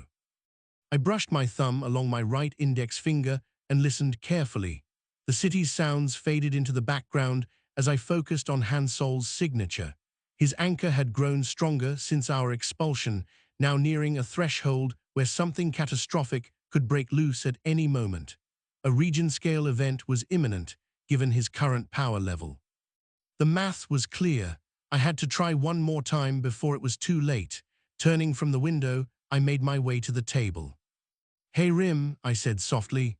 She looked up, nodded, and pushed her herbalist index book aside, offering me a piece of paper and a stub of charcoal. I wrote a brief request to Han-sol. Kang Si-woo, I signed it, using my current name rather than any others from other lives. Folding the note carefully, I handed it to Bok Sang-jin's runner boy, who had been waiting quietly at the edge of the room. The boy nodded and left without another word. Hours passed before the runner returned with Han-sol's reply, folded neatly into a single line, "Park compound, tomorrow at noon." I read it once, then slipped the paper inside my robe. Hae-rim looked up from her book and met my eyes, but there were no words exchanged between us. The light began to soften into twilight, casting long shadows across the cobblestones outside. It felt like a momentary pause before the storm. I arrived at the park compound just as noon bells rang in the distance. The high stone walls around the estate were imposing and unyielding. A single oak gate stood open, its wooden surface worn smooth by countless hands over decades. As I approached, a sentinel stepped forward from behind the wall, his dark robes marking him as a member of the Park family guard. "Kang Si-woo," he said, bowing slightly, "you are expected." I nodded and followed him through the gate into the courtyard beyond. The stone path beneath my feet was cool against the warm morning sun, leading across to a covered walkway. Beyond this, another sentinel greeted me at the entrance to the compound's private garden. "Master Hansol awaits," he said, gesturing for me to proceed.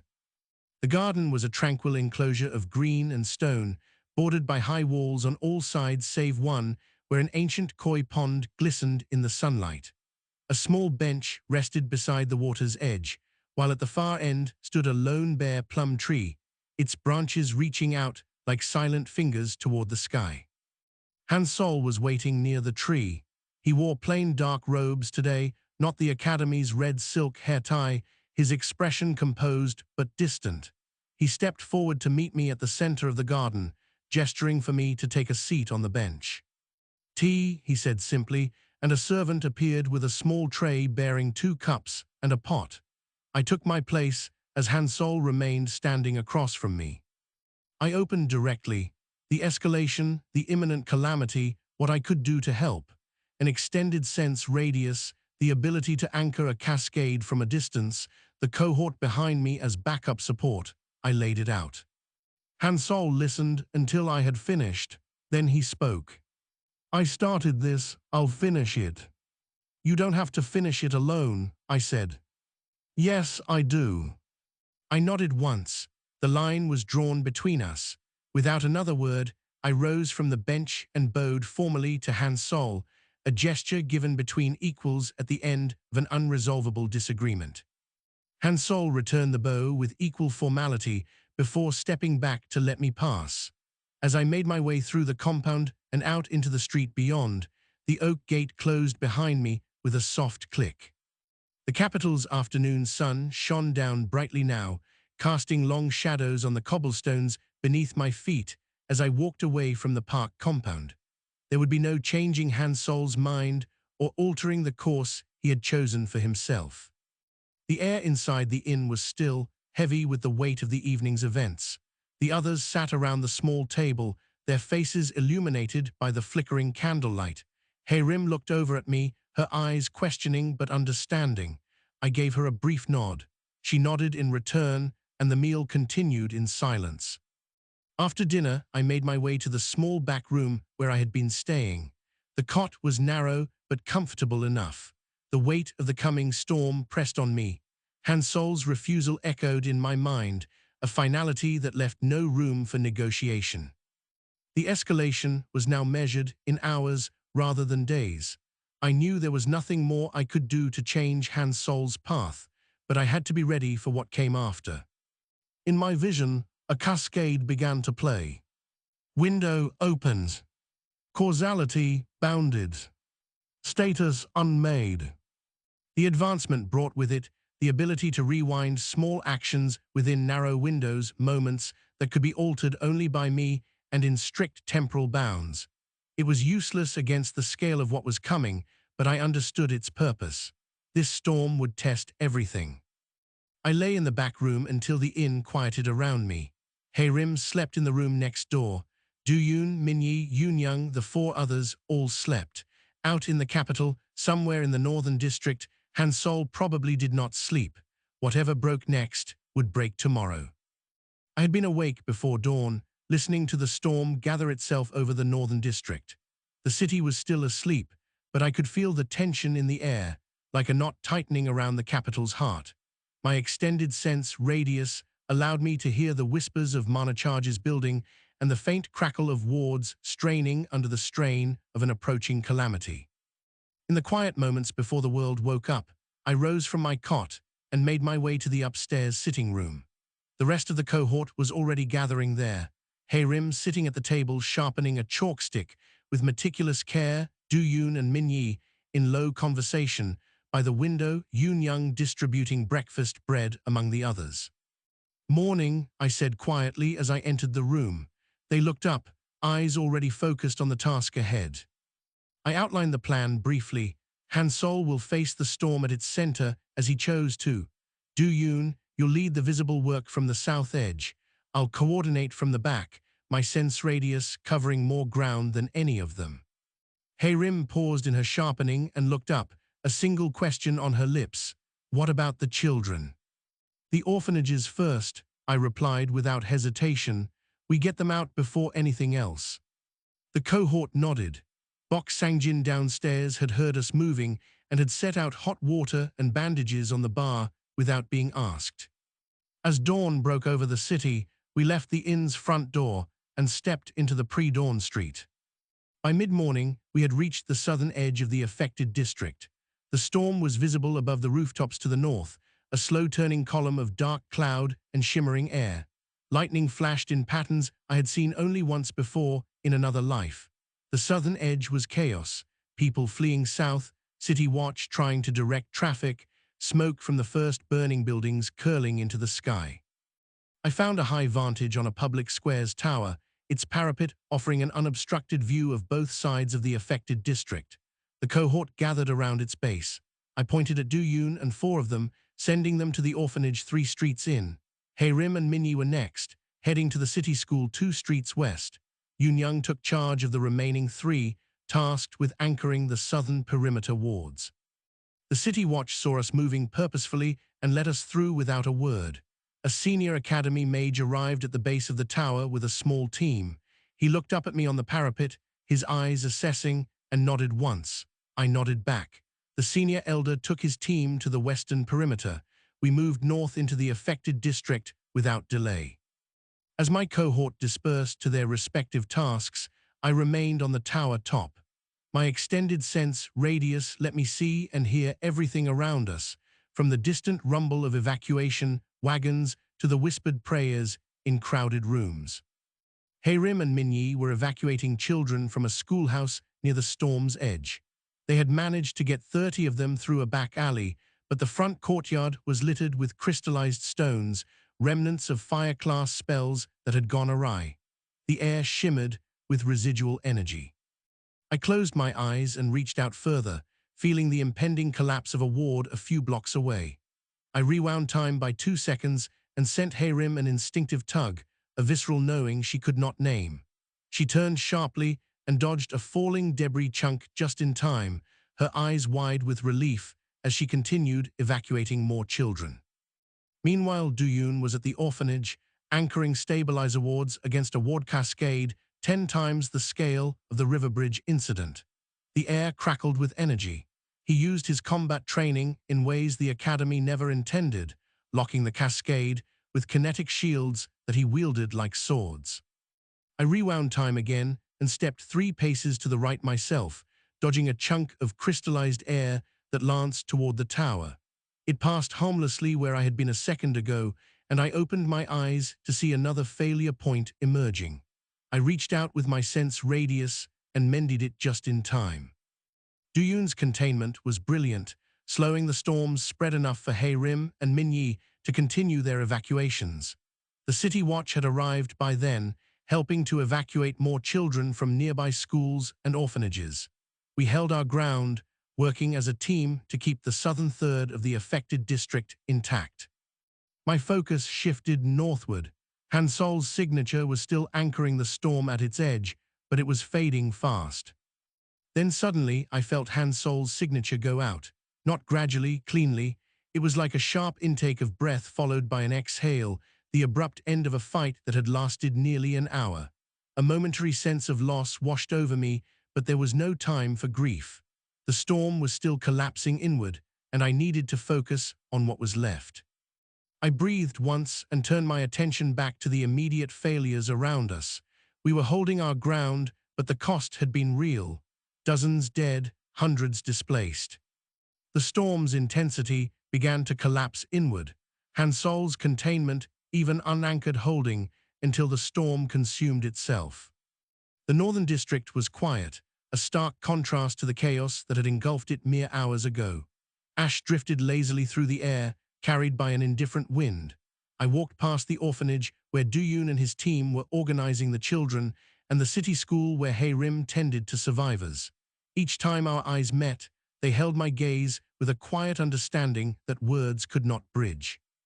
The park compound came into view, its walls scarred but standing. The oak gate hung open, broken inward as if it had been pushed by the storm itself. I walked across the courtyard and through the covered walkway to the private garden where Hansol and I had sat. The koi pond was dry, cracked earth beneath the sun. The bare plum tree lay shattered on the ground, its branches scattered like broken bones. Park Hansol's body was visible from the garden, 12 paces above me on the rooftop of the family seat. He lay where he had fallen, arms still positioned in the final containment stance, his red silk hair tie undisturbed. His face was calm. There was no blood, just a clean line where the Marnashir had taken him. I climbed the rubble to the roof. I stood by the body for a long moment. I did not bow. I knelt briefly and laid one hand on his right shoulder, the hand he would have offered yesterday if he had said yes. I rose, leaving the body where it lay. The Park family would recover him. I climbed back down to the garden and walked back to where hae-rim stood near a makeshift aid station, binding a wound with practiced hands. She saw me approach, but made no move to speak. Without a word, she handed me a strip of cloth. I took it. I turned to the next survivor and began to bind the wound. We worked into the evening. The cohort, the academy seniors, the city watch. By the time the lanterns came on, the displacement lines had begun to form. The wristband at my left wrist hummed faintly, status unmade. The reading had not changed. Hansol was dead. The cost was real. I did not stop working. There was nothing else to do. I told hae-rim at first light, before the others were awake. The inn was quiet in the pre-dawn stillness, the kind of silence that hangs heavy with the weight of unspoken thoughts. I had been awake every night since the storm. Hae-rim sat at the small upstairs table, her silhouette framed by the first grey streaks of dawn creeping across the windowpane. She held a cup of tea, steam rising in wisps. I joined her without making a sound. The wooden floorboards creaked slightly under my feet as I pulled out a chair and sat down. Hae-rim looked up from her tea. She did not need me to speak. She knew what was coming. I told her briefly that the cycle was recalibrating, that I was the most likely next anchor, that I had to misdirect it. She nodded. What does it mean if it works? She asked quietly, eyes fixed on the horizon beyond the window. It means I'm here, and the world stops noticing. Hae-rim took a sip of tea and looked out the window again. The grey sky was just beginning to lighten. I stood up, pulling my cloak tightly around me as a chill crept through the air. I stepped out into the empty pre-dawn street. The capital was waking slowly, the aftermath of the storm still fresh on its streets. Scaffolding rose from the charred remains of buildings. A new lumber yard had been set up where there used to be a square, and displacement line stalls stood at every corner. The city was rebuilding itself, piece by wooden plank and crisscrossed line. I walked the route I once took as a student, South District to the Academy's South Gate, but in reverse now, retracing my steps through the early morning quiet. The streets were empty, except for occasional workers beginning their day's tasks. The Academy loomed ahead, its stone walls still bearing the marks of recent damage. I approached the unguarded South Gate. The rusted iron bars swung open quietly as I pushed them aside, and I slipped through into the main courtyard. It was mostly empty at this hour. I walked down the north corridor, my footsteps echoing softly against the stone walls. The narrow north wing stairway loomed ahead, its steps worn and familiar. I climbed. At the top of the stairs, the observatory door was unlocked, as it always had been in these early hours. I pushed it open and stepped into the empty room beyond. The North Observatory, with its sweeping view over the city to the south, was quiet and undisturbed. I walked toward the narrow parapet that marked the edge of the roof. The winter air strung my nose as I breathed deeply. The city sprawled before me. My hands rested on the stone parapet, and for a moment, nothing else mattered but the stillness around me. The sun rose over the capital, casting a pale glow across the observatory roof. I sat cross-legged at the parapet's base, my back to the city sprawled below. I brought my thumb along my index finger lightly, the familiar gesture more a focus than an invocation. The first step was to reach inward, to find the place where my presence resonated loudest, a place of accumulated stages and unspoken power. I began with unread, the stage where no one could hear my signature at all. It was like closing off a dormant channel in a vast network of frequencies. I let myself sink into it. Hours passed before I moved to silenced, where even the faintest echoes of my presence faded from the cycle's attention. The observatory roof remained silent and still around me. As noon approached, the shadows grew longer beneath the clear sky. Untraced was next. Here, any residual imprint I might leave on the world's instruments began to blur. The cycle's recalibration shifted slightly, its attention turning in my direction for the first time. By mid-afternoon, I reached unwitnessed, where even the faintest witness to my existence dissolved into nothingness. The afternoon shadows stretched across the observatory roof, and with them came an awareness of something else, a distant rumble, like thunder on the horizon, but far too quiet. As the day wore on, unspoken followed. Here, any verbal or written record of my existence vanished entirely. The cycle's recalibration continued to shift, its attention sliding past the capital and settling faintly elsewhere. By late afternoon, unnamed beckoned, where my very identity dissolved into anonymity. The distant rumble grew quieter still, until it was nothing more than an echo in the void. With unbound next, any physical tether I might have had to the cycle's perception began to unravel. The observatory roof remained unchanged, but the sky over the capital shifted subtly, the deep blues giving way to hues of gold and amber. Finally unmade, here my very essence as an anchor receded into the void. I could feel it pulling away, like a shadow slipping from beneath me. As dusk approached, the cycle's recalibration had moved past the capital entirely, settling faintly on some other point of high mana elsewhere in the world that I could barely name. By dusk, I stood, my work complete, and turned from the parapet to walk back to the stair. The sky over the capital was a deep, slow gold. With each step down the stairs, the observatory roof faded behind me. The lanterns along the main streets flickered to life, casting a soft glow over the city as I walked back through its quiet heart. The air was cool and damp, carrying with it the faint scent of rain on stone. The inn's wooden door creaked slightly when I pushed it open, and the low murmur of voices inside quietened as I stepped in. The cohort was gathered at the table, eating a late dinner. Young looked up first, her gaze meeting mine for a moment before she turned back to her own meal. Hae-rim sat at the end of the bench nearest the door. She lifted her head when I entered and gave me a steady nod. I returned it briefly, then made my way to an empty spot. A bowl of steaming stew was placed in front of me without any words exchanged. I ate slowly. When the meal was done, I made my way to the small back room. The cot was cool beneath me as I lay down. The cascade began playing in my vision. Source absent. Anchor dispersed. Status unrisen. Each line arrived like a long exhale, confirming what I had done. I slept that night for the first time in a week. The dorm in the inn was warm. The cohorts slept in the rooms around me. Out across the capital, the watch walked their rounds. The survivors rested. The scaffolding stood quiet over the burned blocks. The cycle had moved on. Somewhere in the world, far from here, the next storm would gather in its own time. I would not be there to see it.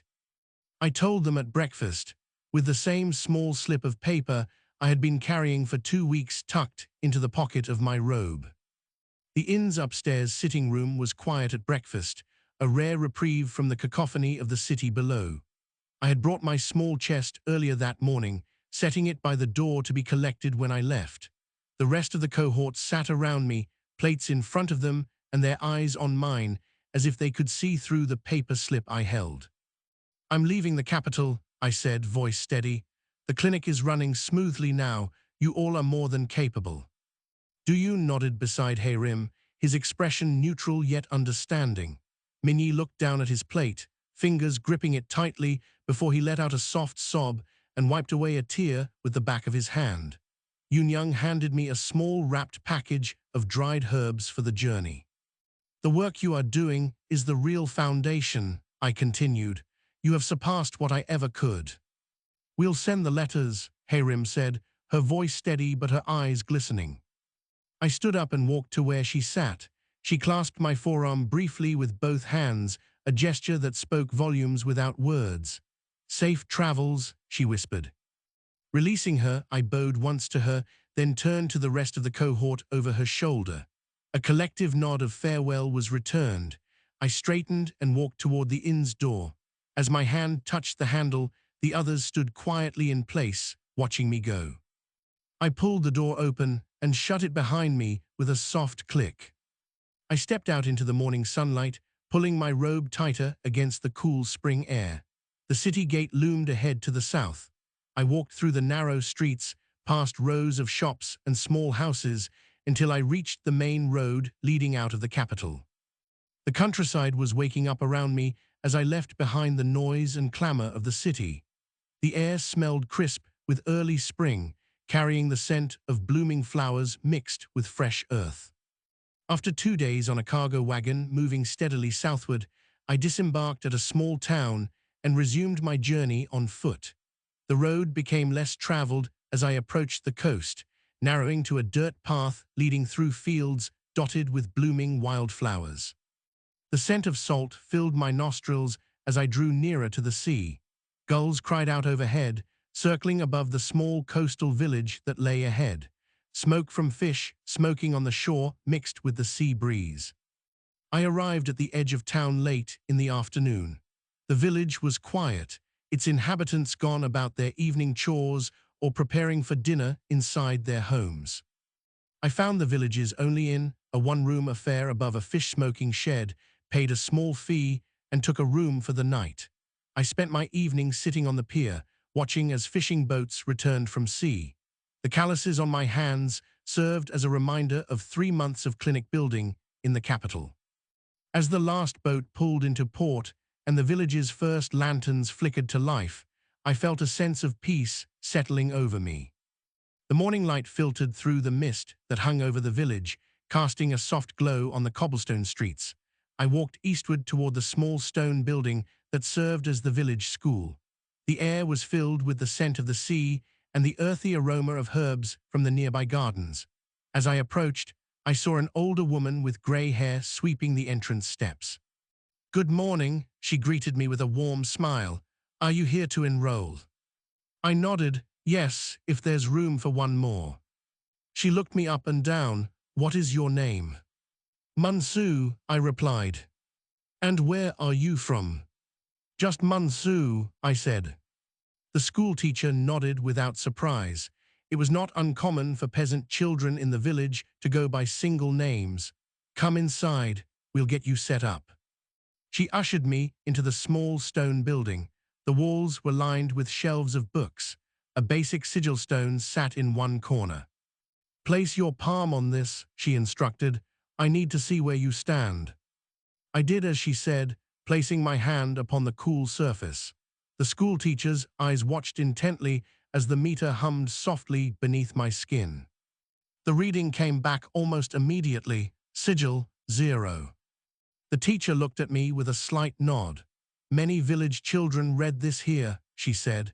She scribbled my name into the school register and handed me a slim copperbook. "Classes begin in 3 days. We'll be starting with basic literacy and mathematics. You're welcome to use the library during your free time," she explained, pointing to a small collection of books along one wall. "There's also a garden out back where you can learn about herbs and their uses."